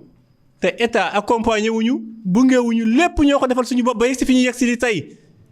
war ngeen ko mun yéen i tamit parce que ay champion ngeen bu ñu waxee wax lañ naan Côte d'Ivoire bu ñu waxee pagne tissé ne Burkina bu ñu waxee couture fan la ñuy wax Sénégal la ñuy wax kon ay champion la ñu nañ leen gëm suñu bopp tey Bamba Sow design kese am makkaan ci biir aéroport international AIBD kese doyul kenn ku ci nekk ci yéen war na mën a nekk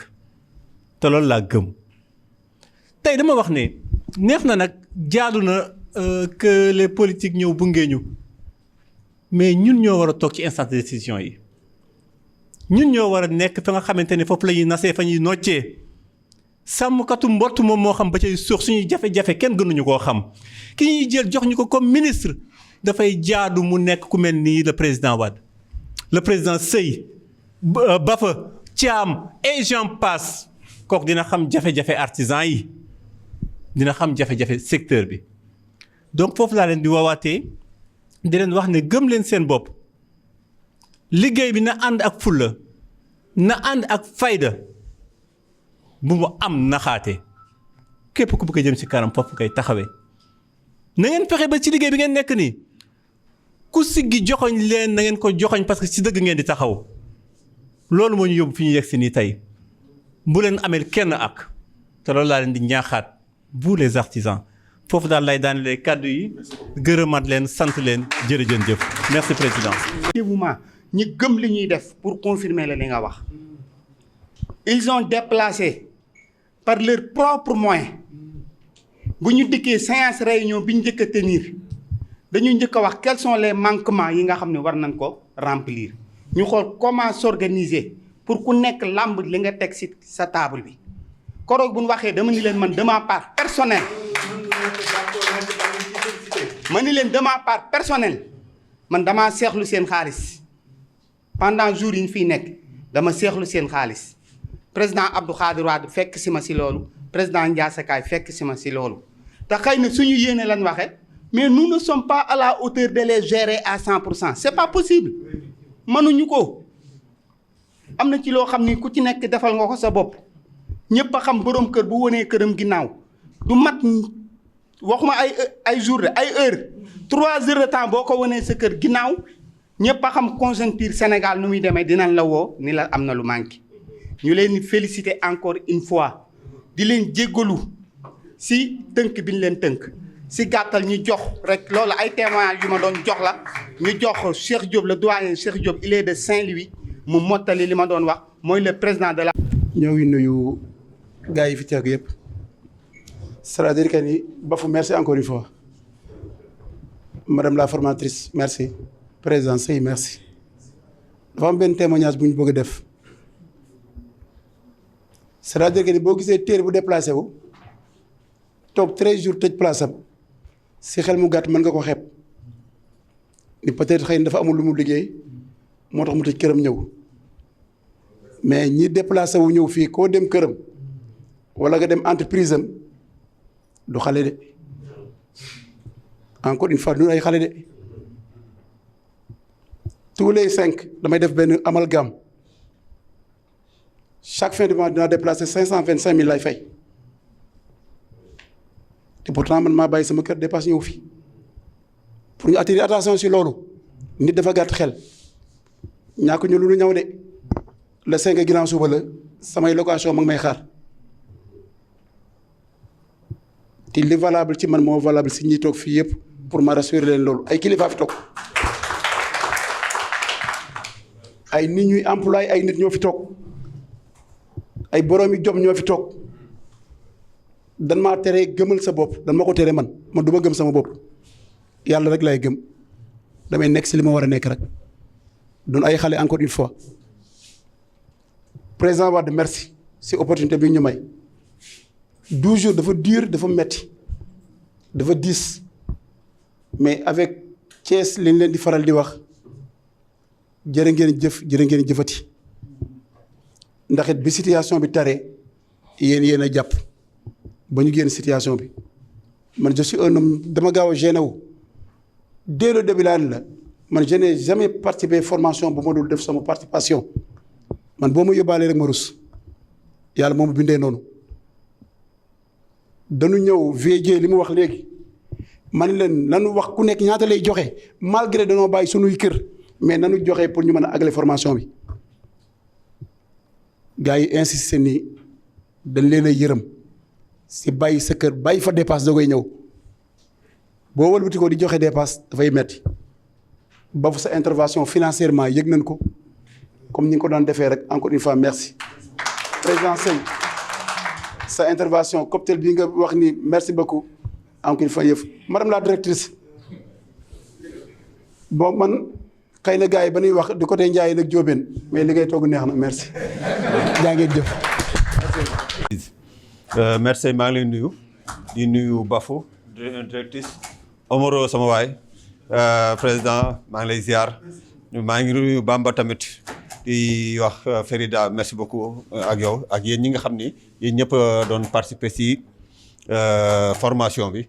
man sama remerciement su lii amee dama koy jox grâce à Aïssatou Fall parce que tamit moom laa si doon wax mu ne ma lii moom kenn moomu ko ku dul MTS bool Abdou Wade nga jox ko te am na ñeneen ñoo xam ne ni tamit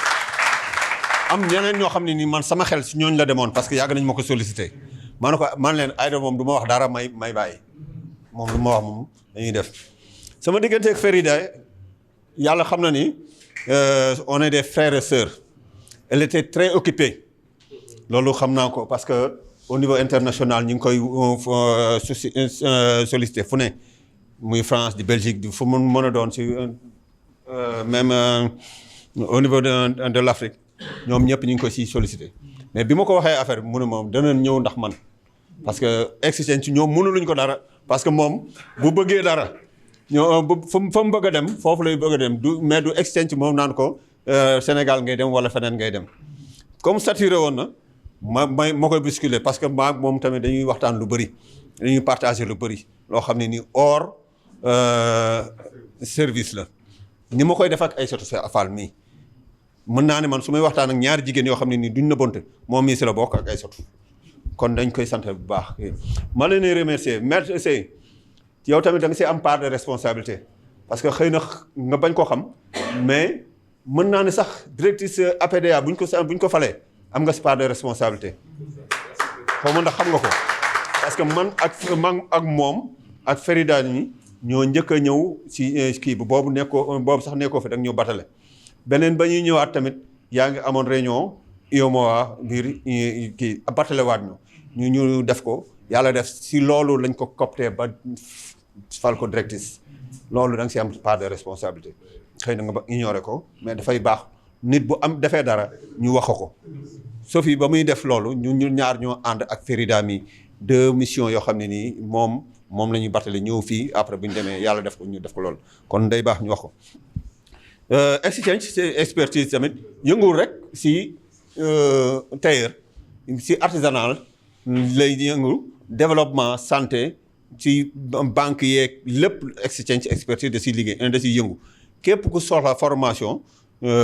même entreprise individuelle nga am moyen wu recevoir expert bi Exchange da lay jël kon ñi ngi loolu rek lañ ci amoon gannaaw loolu daal wax dëgg yàlla di leen wax rek maa ngi si doon waxtaan tey si suba d'ici 6 mois mën ngeen amaat formation bi si yéen la def bu soobee borom bi parce que mën ngeen am ça dépend si yéen ba 3 missions parce que ñun Louga amoon nañ 3 missions yoo xam ne nii def nañ ko kon MTS mënaat na am 2 missions de plus d'ici 6 mois ñu ngi si doon waxtaan tey si suba mën na nekkaat kon ñu ngi leen di nuyu di leen ziar di kontaan si loolu man nag formation durant formation bi yëpp fii laa ko waroon nekk parce que chaque jour dañ fa am loo xam ne dañ si leen liggéey waroon liggéeyam mais malheureusement dama amoon benn choc si tànk moo tax mënu ma woon a assister kii bi merci beaucoup jërëjëf. Je vais vous dire quelque chose de très clair et de très précis. Je ne vais pas rentrer dans les détails comme vous avez été, parce que je trouve que vous tirez en longueur une clôture et comme une ouverture. Je comprends bien parce que vous avez besoin de vous faire entendre. Machallah, c'est très bien. J'espère que les autorités entendent. Ce directeur de la Chambre de métier, je pense que vous me connaissez. Je viens vraiment plusieurs fois dans votre pays. Je crois que maintenant, je vais acheter un terrain ici et je vais construire carrément une usine de production si ça continue. Mais c'est pas du tout mon intention. C'est pas du tout mon intention parce que je ne fais jamais ça dans les territoires où je travaille. Je travaille au Maroc, je travaille au Bénin, je travaille au Burkina, je travaille à Madagascar. Je ne crée rien ici. Je travaille avec l'humain. Et vous m'avez montré... Machallah, que vous êtes motivé pour avancer. Vous avez un gros problème et ce n'est pas de votre faute. Ça, c'est une première chose que je voudrais être maintenant claire avec vous. Clairement, on ne vous a jamais appris ce que c'était la qualité. Pour faire de la qualité, que ce soit au niveau médical, au niveau entreprise, au niveau entrepreneurial, il faut l'environnement propreté pour sortir des produits finis de qualité.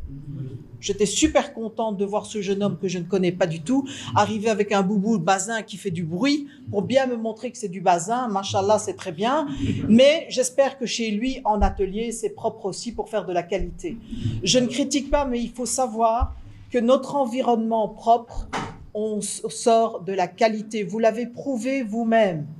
Vous êtes venu avec ce que j'ai demandé. Tout le monde a travaillé seul chez vous. Vous avez monté une chemise. Quand je suis arrivée, vous avez été à l'écoute des critiques. Machallah, c'est très bien. Maintenant, vous avez compris que vous avez un travail énorme à faire. C'est de dire maintenant, je vais diffuser une information quand je le diffuse, savoir partager, c'est aussi une qualité musulmane ou musulman. C'est savoir échanger, partager, parce que vraiment le pays avance quand on est dans la croyance fondamentale de ce qu'on fait.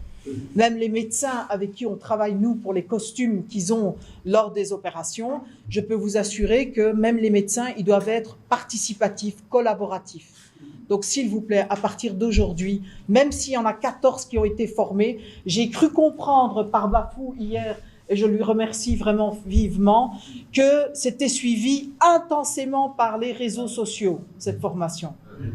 C'est très bien, mais ce qui a été diffusé en imagerie n'est pas forcément la difficulté que vous avez vue, parce qu'ils ont eu difficile de changer leurs habitudes. Je vais prendre un exemple, si je peux me permettre, monsieur le doyen. Ils viennent de Dakar, ils ont pris le temps de venir, de se remettre en question. Après X années, c'est jamais évident. C'est jamais évident. Machallah, c'est très bien. Alors, est-ce que vous êtes arrivé? Moi, je vais vous dire honnêtement, comme je dis toujours au Sénégal, vous êtes sur le tarmac de l'aéroport et il n'y a personne qui monte dans l'avion avec moi. Je vais vous dire pourquoi. Vous devez absolument vous remettre en question quand on vous envoie un dossier client, de dire est-ce que je suis capable de le faire. Ça, c'est la première priorité. Deuxième priorité, de dire ah ben oui, je vais pouvoir le faire, je vais faire taf, ça va aller, je vais vendre, Vous êtes tous dans ça. Mais malheureusement, si j'avais fait ça pour 10 jours de mission, vous n'aurez pas eu la qualité de cette mission. D'accord? Les 3 jours où vous avez... D'ailleurs, je remercie le directeur général qui a vraiment œuvré pour mettre en place les choses, alors que j'avais demandé, avant ma venue, d'avoir des choses prêtes. Ça n'a pas été fait. À qui de droit? Vous vous posez les bonnes questions. Pour le suivi, évaluation, Mohamed Thiam, je te remercie mon frère, et je sais que tu es là pour Exchange. Mais moi, malheureusement, avec Exchange, j'ai dit ce que j'avais à dire ce matin. On a fait une réunion. Ils savent très, très bien qui je suis parce que je ne fais pas un déplacement pour des congés. À Bruxelles, on m'a dit, tu vas pour les congés. Ben, non, j'ai pas eu de vacances, moi. D'accord? Je n'ai pas eu de vacances, pas un seul instant. Donc, pourquoi? Parce que vous m'avez fait travailler le 24, le 25, le 31 et même le 1er. Alhamdulillah. Le 1er aussi, mais c'est pas grave. Je vous remercie parce que vous avez montré la forme de motivation que vous aviez. Je vous ai dit que je travaille dans les cadres de référence et là, comme j'ai dit à la PDA qui est partie, parce qu'il en a eu pour son grade aussi, et Sophie, je pense que je vais téléphoner aussi à Sophie, on va en échanger. Je pense que si eux, ils sont là sur le plan politique au pouvoir, vous devez les accompagner et eux, ils doivent vous accompagner. C'est donnant, donnant. Si l'image est véhiculée de Mode in Sénégal, c'est grâce à vous. Et eux, ils sont grâce à vous au pouvoir et on peut avancer comme ça, step by step. Et s'il vous plaît, les documents que vous avez reçus, vous les avez exploités. Quand vous allez faire dans le centre, vous faites une séance de formation, vous diffusez et vous leur donnez. Parce qu'ils en ont besoin. Ne commencez pas à dire « Ah oui, moi j'ai fait une formation champion ». Non, il n'y a pas de champion. Tout le monde est au même niveau et tout le monde avance step by step, quoi. En tout cas, merci pour votre accueil. Même si ça a été très difficile au lancement, j'espère que la clôture se fera proprement et que tout le monde est fier de ce que vous avez fait. Je pense, en tout cas, moi je suis franchement fière par rapport à la difficulté dans laquelle vous êtes, d'arriver à un stade de remise en question. Est-ce que tout le monde comprend? Une remise en question, c'est de dire « Je suis qui, moi? Moi, je suis qu'une personne toute petite. » On m'a dit « Mais vous êtes plus haut que... » Hier soir, on me disait « Mais tu es plus haut que Pathé. » Mais non, Pathé, j'ai travaillé avec lui. Effectivement, tout le monde est au même niveau, mais moi, je suis à l'international. Il y a des infos. Nous, on ne travaille plus du tout comme vous travaillez. D'accord? Et moi, je suis en train de vous tirer parce que j'ai voulu rabaisser tout le niveau de ma formation. Et puis, tout le monde m'a dit non, non, non, non, non, non, madame, gardez-le s'il vous plaît, on va arriver. Et machallah, vous êtes arrivés. Mais, comme je dis, vous n'êtes pas arrivés au niveau 10. Mais vous y êtes, machallah. Maintenant, il va falloir essayer de monter sur les escaliers, rentrer dans l'avion, pour diffuser le Mode in Sénégal un peu partout. Alors qu'on dise qu'on est des designers, moi j'ai formé énormément de designers ici, même avec Cora Hatch, avec Pathé, avec Lahat Gay, avec Koukou Khan. Il y a vraiment toute l'équipe ici de 2011 d'ailleurs, c'est Wad, quand je l'ai revu, parce que c'était le Ferda. Ici, il s'est calmé. Et je voudrais vraiment vous dire une chose, il a osé se mouiller la chemise, comme on dit chez nous. En tant que designer, il a créé son propre col. C'était un défi. Personne ne le remarque, mais lui-même, il est fier de ce qu'il a fait. Et je pense que vous êtes plusieurs à avoir penché sur cette problématique. C'est un élément, mais qui peut être une image, qui peut être portée très loin au niveau du Sénégal avec MTS. En tout cas, merci Ouad pour ton engagement. Merci à Bafou, merci Monsieur le Directeur aussi. Ce jeune homme que je ne connais pas, designer, mais moi aussi je suis designer et je peux vous assurer, donc c'est très bien que vous soyez là, mais je ne sais pas qui vous êtes. J'aimerais bien, avant de partir, visiter votre atelier, parce qu'un designer sénégalais qui me dit « je suis designer », assalamu alaikum. Vous en avez pour votre grade, je suis désolé. Je tenais tout simplement... Et puis, je tenais tout simplement à vous dire que vous aurez l'occasion. suñu kilifa yi nga xam ni état bi daf leen teg pour ñu jàppale artisanat muy ku mel ni ADPME APDA ak ñi mel noonu ñëpp ñu nekk ci Sénégal 3FPT et autres ñu leen di wax ni dafa am loo xam ni Sénégal daf ko soxla. xëy na boo nee ñaw ñu ni Sénégal ñëw dàq ñëw mais boobu am na loo xam ne mënuñ ko waxtaanee ci suñu biir suñu dàq ñëw day yem ci Sénégal mais boo génnee Sénégal au niveau international suñu ay leen rek exemple bëgg a ndaw plan de mesure sénégalais amul. boo gisee si Sénégalais mënul compétir au niveau international amul sax plan de mesure si Sénégalais te pourtant am na ay experts yoo xam ne ñu ngi fii loolu rek moo seen liggéey fi ne bu leen ko santoon ci peu de temps dañ defal un plan mesure sénégalais parce que suñu morphologie ñun waa Sénégal ak morphologie France wala Allemagne wala tubaab bokkul te bu ñuy liggéey ci ay mesure français la ñuy liggéey ay mesure allemand ay mesure américain kon donc dafa des lu bari pour ñu mën a def ay marques yoo xam ni dina mën a dox au niveau international loolu loo xam ne dañ koy ñaan suñu kilifa yi nga xam ni ñoo yore artisanat benn bi mooy ici il faut ñu jéem ñu jàngal nan la ñuy defee ay technique pour l'entreprise ay technique de l'entreprise loolu mooy suñu problème parce que yaakaar naa ni ñëw client d'accord mais jamono passé na foofu léegi taxawal ay entreprise jàng ay technique de l'entreprise loolu la ñu war a def aussi ñoo leen di ñaan suñu kilifa yi ñu taxaw ñu sur ce plan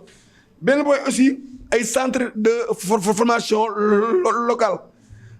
donc ñu ngi ci projet yi vraiment ñu ngi gërëm ADPME ñu ngi gërëm APDA parce que ñoom ñëpp ñu ngi waxtaan ak ñun ci projet yoo xam ne ay centre de formation locale lay doon xanaa rek ñu leen di gën a ñaax pour liggéey bi gën a bar mu gën a gaaw ba la lépp sotti comme ni ñu ko bëggee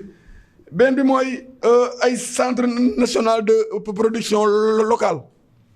aussi yaakaar naa ne projet boobu actuellement mi ngi en cours ak waa ADPME ñu leen di ñaaxaat rek pour ñu gën a baral liggéey bi parce que yaakaar naa ni jamono moo toll foofu lu ñu xaar amatul parce que vraiment pour mën a concourir au marché international il faut ñu respecter les normes internationales mais bu ñu yaakaar ne ñun waa Sénégal mën nañoo ñëw te bu ñu génnee ñëw boo fa teg bu ñu la defaree contrôle technique di nga bàyyi lu bëree la preuve mooy ñi ñëw ci formation yi xam nañu dara bon fi may jeexle rek du vraiment ay remerciement lay doon may remercier cabinet 3C suñu frère Cissé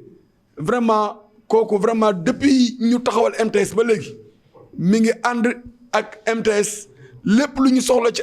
ay formation actuellement la preuve mooy actuellement nii may waxee yow ñu ngi formation à Kaolack pour former les tailleurs de Kaolack 100 personnes tailleurs de Kaolack donc loolu cabinet 3C moo ci ànd ak ñun bu ñu jógee Kaolack ñuy dem Ziguinchor den dem Saint-Louis den dem et cetera tant d'autres des régions du Sénégal pour former les tailleurs vraiment ñuy gërëm 3C mais aussi ñuy gërëm ADPME parce que ñoom ñoo war a financer tous les formations des régions vraiment may sant rek di gërëm presse bi suñu mbokk presse bi di ko jox ci loxo Babacar Ndaw yaakaar naa ni moo ko joxee rek ñëpp dina ci jot aussi ñuy gërëm Aïda Fall Jarabi comme ni ko ñëpp waxee ginnaaw yàlla tey bu lii amee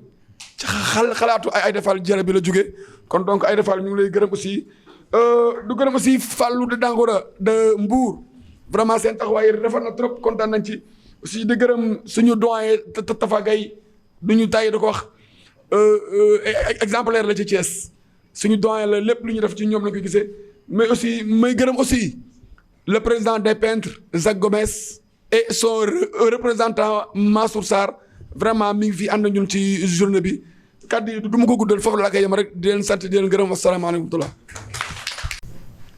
maa ngi leen di nuyu yéen ñëpp ci seen tur ak ci seen sant di leen gërëm bu baax ci taxawaay bi waaye ñu ngi tàmbalee nuyoo bi ci ki nga xam ni moom moo ñaan ngant léegi dem muy ñi ko ñaan sax muy le monsieur le maire mi nga xam ni moom la ñu fekk si fii wax dëgg yàlla mu yaatal ñu ngi koy gërëm bu amul àpp di wax ni représentant bi tam wax na fi ay kàddu yu am solo di gërëm madame la directrice mi nga xam ni tam SEDAF bi moom moo ko yore ak yaatal bi ak yëpp madame ñu ngi lay nuyu bu baax di la gërëm en même temps di nuyu le président MTS mi nga xam ni mooy président Abdou Khadir Wade mi nga xam ni mën nañu wax ni moom moo waral sax jataay bi ak ñëpp ñi nga xam ñoo ko entouré di nuyu président Bafou Mbeng ci taxawaayam ci wetu kuréel bi yëpp vraiment di nuyu suñu gan di président Amadou Bamba Sow xam naa Bamba design bi moo la xaw a gën a neex mais yëpp baax na Bamba Sow ñu ngi lay gërëm bu baax ci sa teewaay ak vraiment nopp bi nga yox textile habillement ñu ngi lay félicité bu baax di gërëm madame Freda bi nga xam ni wax na ko relation yi dafa rafet parce que li sos lii yëpp ñun la te boobu ba tey mu ngi rafet ak taxawaay yi mais di gërëm waa APDA ñi nga xam ni tam directeur bi wax na ko léegi moo leen représenté DG avant-hier la ma wax ni ma man xam naa ni am naa tënk léegi mais bëggoon naa parce que dafa ma jëkk wax ni ma dama bëggoon def courtoisie foofu ma bëggoon ñu ànd dem nuyu ji madame la expert Frida vraiment ak relation yi ñu am mais ci diggante bi mu manqué mu xat ndax programme yi xaw na xat fi mu ne janvier dafa dugg te aussi engagement yëpp di xaare fi mu nekk nii vraiment di nuyu aussi monsieur Thiam Amadou wax nga dëgg ñëw ngeen visiter chambre du métier visiter ngeen suñu unité en même temps di nuyu nag ñi fi toog ñëpp tey jóge ci seeni région nga xam ni yéen la ñu formé yéen a def sacrifice bu toll noonu ngeen wax ba ñu formé leen di nuyu invité yi nga xam ñoo fi teew président Gomes président national des peintres ak ñi nga xam ni ñoo fi nekk yëpp kuréel yi fi toog yëpp di nuyu sëñ Fallou Male maa ngi dégg ñu ni ñëw na ci jotaay bi sëñ Fallou Dangoro di nuyu madame Aïssatou Fall vraiment di la jox wàccuwaay bi yëpp doon naa la laajte sax fan yi yëpp parce que xam naa ni xaw nañoo gisee mais tout le temps yaa ngi ci activités yi madame la présidente Néné Diakhaté ak ñi nga xam ni moom mooy madame la présidente moom it Binta Senghor ñu ngi lay nuyu bu baax ndax yéen a fi teewal soxna yi donc vraiment taxaw ngeen taxawaay bu mat sëkk voilà léegi xam nga réunion bi dafa nekk waam jotaay bi collectif bi dafa xaw a àlla dow mi du fait que ay professionnels dañ fi teew waxtaan wi dafay xaw a soppiku tuuti di wax ni ñi fi toog day vraiment may rejoindre monsieur Diop mi nga xam ni moom moo doon wax ci turu formateurs yi ñu ngi leen di féliciter bu baax di leen wax ni tam aussi kuréel yi ngeen tiim nii vraiment xam naa ni ñi ñu sélectionné ñëpp ay professionnels lañu xam naa ni tam ay champion lañu champion ñun ci chambre de métier Thiès teel nañu am ay champion amoon nañu ba 25 wala 30 champion man bi may ñëw di accéder ci chambre de métier yoo xam ne man mii bokkoon naa ci champion yooyu te vraiment bu ngeen xoolee sax sama entreprise mi ngi tudd maroquinerie cuivre et textile tey bu ma bëggee transformer confection entreprise bi du ma sensé benn dossier kayit yëpp loolu moo si nekk. avant loolu maa ngi confectionner des costumes en cuir te loolu yëpp sur commande la doon daana livrer ay ONG yu bëri laa doon liggéeyal ay yére cuir mais may sant yàlla di am fierté ci sunu staff bi nekk Thiès ci wàllu groupement des tailleurs de la région de Thiès ak ñi nga xam ni tam ñoom ñoo affilié ci groupement boobu. defe naa ni loolu boo ci nekkee sax da nga dudul sax am tal chambre de métier maanaam en général ci bëgg ca doon éli sax wala dara parce que da ngay nekk ci responsabilité yu kawe. bi may ñëw 2003 bi ma jógee Maroc fekk ñoom Bafou mi di ma wër muy Bafou Mbeng ak Omaro Metok ak Babacar Gueye BG ak ñooñu ñu di ma seet pour rien que nous sommes des jeunes stylistes dañu bëgg a intégrer chambre de métier bëgg a xam li ci xew yow dañu la visiter mais dañu jàpp ni yow lañu war a féetal loolu la wax en 2003 loolu ma ñëw boobu temps laa jëkk doon délégué chambre de métier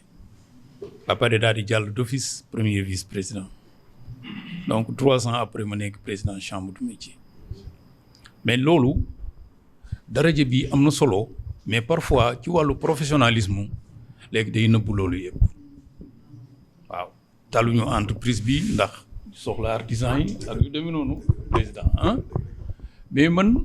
man boo xoolee fii ci Sénégal man la ñu agréé ci AGOA te AGOA duggagul Sénégal voilà nga xam ni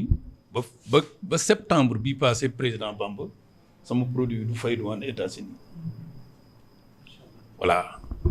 mais man sama ci wàllu textile man li ma gën a intéressé mooy cuir ak textile maanaam pagne tissé ci pagne tissé laa liggéey ba vraiment en collaboration ak Aïssa Dione ak ñoom Talibé ay ñoom Lay Jara ñoom Patéwo xam nga ñooñu ñoo leen mag te ñooñu ñooy champion yi ci Sénégal ci àdduna bi n'est-ce pas man ci ñooñu laa bokk donc bokk ci 50 pays yi nga xam ni ñun la ñu sélectionné bi ñuy estimer AGOA ci boppam ca Burkina Faso ci biir sélection bi 13e position laa nekk sama entreprise n'est-ce pas te loolu du ay test yoo xam ni gouvernement Sénégal la ku loolu États-Unis la ak Europe n'est-ce pas donc kon dafa mel ni champion bi ma ñëwee chambre de métier gisuma dara lu dul créer ay champion parce que li ma yóbbu foofu laa jàpp ni pour ñu booster chambre de métier pour ñu booster artisanat bi il faut ñu créer ay champion ci la ñu créer lii yëpp relation yëpp ci lañ ko créer ADPME man maa ñoo di ADPME dugal ko ci biir groupement bi defe naa man maa wax ADPME na ñëw dimbali ma ci groupement des tailleurs booba sax xam naa leneen la woon booba moom xam naa champion woon ngeen mais ci làmb làmb ji tax ma dugg ci ADPME imposé ko mu jox leen 1 million n'est-ce pas boobu xam nga loolu du léegi vraiment bañ ca jógee juróomi groupement tailleur ku ne daal di bëgg a organiser làmb ma woo leen man leen ay affaire làmb du ma ci ànd teg yéen ci dara parce que dugal ngeen ma ci làmb ji te xam ngeen ni ba ngeen koy tàmbali ne woon naa leen bokkuma ci làmb ji ngeen demee ba situation posé wu alors ki ngeen tuddee jox drapeau bi nga xam mooy parrain kii bi ngeen mu joxe 90 000 ci drapeau bi njaga dikk ni ma kat drapeau bi ñu ko defaree liñ def ci drapeau bi ëpp na 90 000 léegi moom 90 000 dañuy dem ci presse bi ma ni ko def leen daal bu leen dem ci presse bi bàyyi leen ma dugg ci daal di woo directrice générale de l'ADPME voilà ma ni ko tailleur yi il faut nga jàppale ma pour ñu dimbali leen jëlee leen ci benn situation lamb ji 48 heures moo ci des muy vendredi jour fête de l'indépendance ñu waxtaan mu ni ma nañu bind ci seen tur dinaa bindal ma jox leen 1 million ma ni ko ñoom nañu bind parce que formalisé nañu mu ni ma kon nañu bind ñu formaliser bind mu jox leen 1 million voilà booba la ñu tàmbali liggéey ba ñu initier ci wàllu liggéey ma wax ñu taxawal plateforme yi nga xam moom lañu taxawal ci groupement de tailleurs première machine yi ñu acquisitionné ci seen groupement jaar ci ADP ma loolu yëpp ñoom loolu la ñu liggéey ngeen nekk nag ñu am jom ba taxaw ay champion ñoo fi toog monsieur Sow fii ñu fi toog ay champion lañu kële Aïssatou Fall Mële daaw jéeg tàggu na ma fi yoonu Lomé di représenter Sénégal fii président Bafou dégg nga ko tàggu na ma fi yoonu Sine di représenter Sénégal ak ñeneen ak ñeneen ak ñeneen ñoom Ndiasse ñii kenn ku ci nekk tey wane nga sa savoir faire ci wàllu textile habillement bokk ngeen ci ñi yëkkati kuréel bi mais kii nga xam ne mooy madame Frida moom dafa ambitieux day xëcc nit fu mu jotiwul quoi en général da nga ciy am ay résultats parce que déjà nit ki boo ko wanee yoon bu xësee trouvé bunt bi rek dina dem voilà kon maa ngi leen di féliciter bu baax ci seen taxawaay bon man sama yitte mooy ay champion donc chambre de métier aujourd'hui am na ci biir banque de l'ODEM 15 000 artisans sur les 15 550 champions yoo xam ku nekk mën nga nekk référence nga muy si biir léegi nag yi nga xam ne mooy seen occupation yi parce que même formation bi dañ ko dab mais formation bi mënoon nañ ci gën a jàpp bu baax waroon nañ ci sax gën a jàpp bu baax mais président yéen ñoom dañuy jekk ba dañ may yërëm ba dañ may léeg-léeg dañuy jekki-jekki rek ni ma ñëwal xool bi ma ñëwee sama xool dafa sedd guy waaw li ci des nag mooy man wax naa fii bi may ubbi nii yéen ñëpp dama leen di agréé yéen ñi jóge ci yeneen régions yi maa fi représenté seeni président courrier bi muy ñëw ak ni ko loolu du yomb parce que bi ñuy wax ci courrier bi sax presque président yu bari ñu ngi Sénégal mais ñu ngi Dakar mais dañu ñëw ci benn réunion ponctuelle bu ministre bi wootee improvisé ko ñenn ñu forcé dikk ba yeneen yi ci des mënatuñu jël yenn pexe ma xam ni man maa war a mën a ñëw taxaw seen taxawaay en même temps war a leen a rendre compte li ñu jël fii ci ay décision tam ñu jottali leen ko n'est-ce pas man wax naa ni kii ci chambre de métier Thiès mooy président commission formation bés ni ki tey école lu war a mat 500 écoles yu nga xam mu ngi ci biir chambre de métier mu agréé leen ñooñu dinañ yéen a nar a doon suñuy maître de stage ci biir oui parce que am ngeen xam-xam bi am ngeen maturité bi léegi ñun yéen vous êtes des kii certifié xam nga ay experts certifié ngeen ci artisanat ay académiciens ngeen comme ni ñu koy waxee waaw léegi li ci des mooy cadre norme président norme moom c'est universel n'est-ce pas boo xasee mën a ñëwal Sénégal mën nga ñëwal àdduna bi yëpp waaye boo mënul ñëwal Sénégal doo mën a ñëwal ñi ci des dama doon wax ni tailleur defe naa wax naa leen ko ba tàyyi nee naa leen tailleur bépp tailleur buy def nii centimètre kooku moom la muy ñëw du dëppoo ak norme c'est sûr du dëppoo ak norme dafay tënku ci ay mannequin yi ngeen di gis ak i gabarit ay patronage nga xam ni looy defar da nga koy defar sur mesure dagg mesure yi nag si cinq tailles rek la moo ko composé muy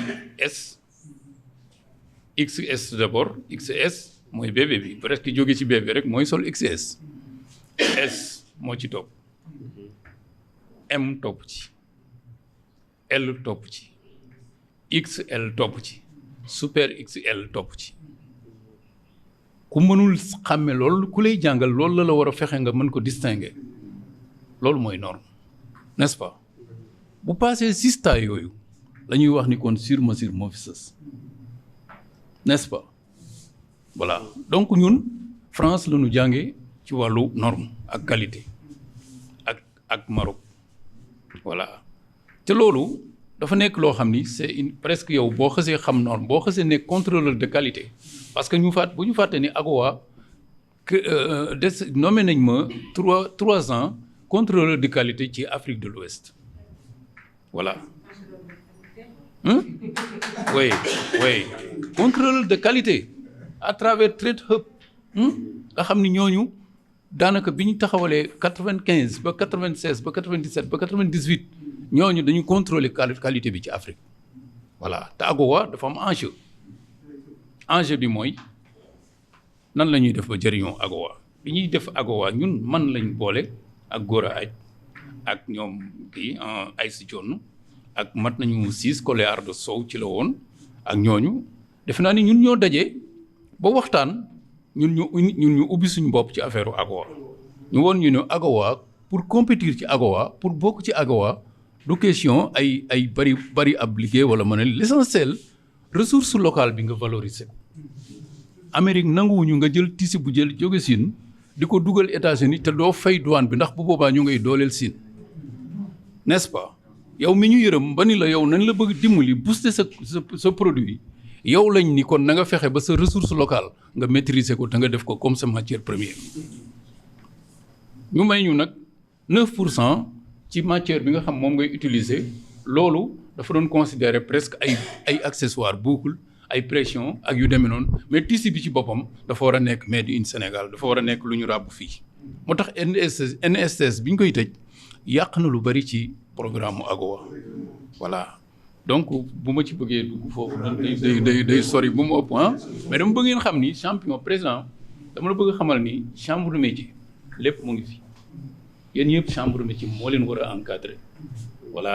parce que parfois di ngeen communiquer mais tam di ngeen di communiquer dafa mel ni artisanat bi dafa nekk ci benn vide boo xam ne bii nit ñi xamanteeguñu wala xamaguñu li ñu war a def or que état moom taxawal na li nga xam moo war a encadrer artisan yëpp muy chambre de métier. chambre de métier nag léeg-léeg nga yàkkamti ba romb ko sax dem ci kaw mais li ñuy mën a capitaliser mu mën la jëriñ bu jaaree ci chambre de métier lay am sécurité ndax ñun bu ngeen xësee bëgg dara buñ ci duggee ñun dañ koy garder di défendre yi nga xam mën leen ko défendre yéen ba intérêt yi mën a egsi ci seen kanam voilà moo tax ñu ngi rafetlu bu baax jotaay bi mais di wéral rek ni experts yi nga xam ni am nañ leen ci textile habillement ñi nekk Thiès moom bis ni ki tey moom waxoon naa ko keroog te président yaay président commission bu fekk c'est pas fort ki ma def la président commission de formation parce que yow da nga jëkk am sa ambition bopp pour nekk formateur vraiment ñu taxaw la Bafu la même chose Bafu moom bi may kar jeune styliste dañu entagué sama campagne ci chambre de métier ba ma ñëw nekk tey président kon loolu vraiment du woon sama yoon parce que fi ma nekkoon noonu ñu ngi ñuy tudd parce que fàttewoo boo ko laajoon tey sama tur mu wax la ko ay Collé Ardo ay ñoom omis yi voilà fàttewoon naa ko sànq ñoo ñëpp ak ñoom Laye Diop Diarra Talibé Ba moom mi ngi Guinée pourtant dañu dajale ñuy top 50 ñu dajale ñu 3 jours ci benn salon ñuy wane suñuy produits lépp nag ci consommer local en 2005 ci Burkina Faso ambassadeur Sénégal bu ambassadeur France ak waa UNESCO ñoom ñoo financé salon boobu waaw yooyu baax na bis dina gën a ñëw ñu gën si yaatal mais dama bëgg ñu xam ni nekkuñu ci ay terrain vide dañu nekk ñoo xam nous sommes des professionnels d'abord balaa ñuy doon président chambre de métier man biñ may agréé ci AGOA boobu AGOA kenn agréé wu ko Sénégal parce que 98 laa liggéey saak pour président Bill Clinton n'est-ce pas lan mooy matière première bi cuir traditionnel ak pagne tissé voilà donc loolu moo tax ñoom ñu institutionnaliser ñu jël tour boobu George Bush ñëw tuddee ko freedom medal freedom liberté n'est-ce pas sac boobu liggéeyal nañ ko président Obama aussi voilà ñooñu bi ma leen defaralee sac Clinton moom te ba tey Clinton ñoom président États-Unis fu mu nekk dinaa fa exposé ba keroog mu fay jóge ay yooyu xam nga bokkul ci chambre de métier leneen la waaw mais baax na ñuy wax loolu parfois pour ñaax leen pour ngeen xam ni fu nekk mën ngeen fa àgg voilà su ko defee nag loolu bëggoon baaxoon na ma am ma yëre voilà donc Dieye li nga doon bëgg yow wax naa ko dinañ nekk seen porte-parole ci Union nationale des chambres de métiers ñoo nga fa APDA kii wax na ko léegi ci conseil laa bokk ñun ñooy valider seen budget voilà donc maa fa représenté Union nationale des chambres de métier voilà dama leen di féliciter waat bu baax di leen xamal ni dinañu ànd ak yéen lii dinañ ko jéem capitaliser ndax li tax ma ni kii naa signé diplôme yi dafa am lu ma xam moo tax waaye bu ma fi ñëwoon xaw ma leen du ma ko signé mais xam naa ni ñi fi toog fii ay tànneef lañ ci seen région président ji ESG waaw bu ko defee nag maa ngi leen di félicité waat bu baax di leen gërëm vraiment di leen encouragé di ñaan yàlla suñ borom defal ñu jàmm ngeen delluwaat ci seen i dëkk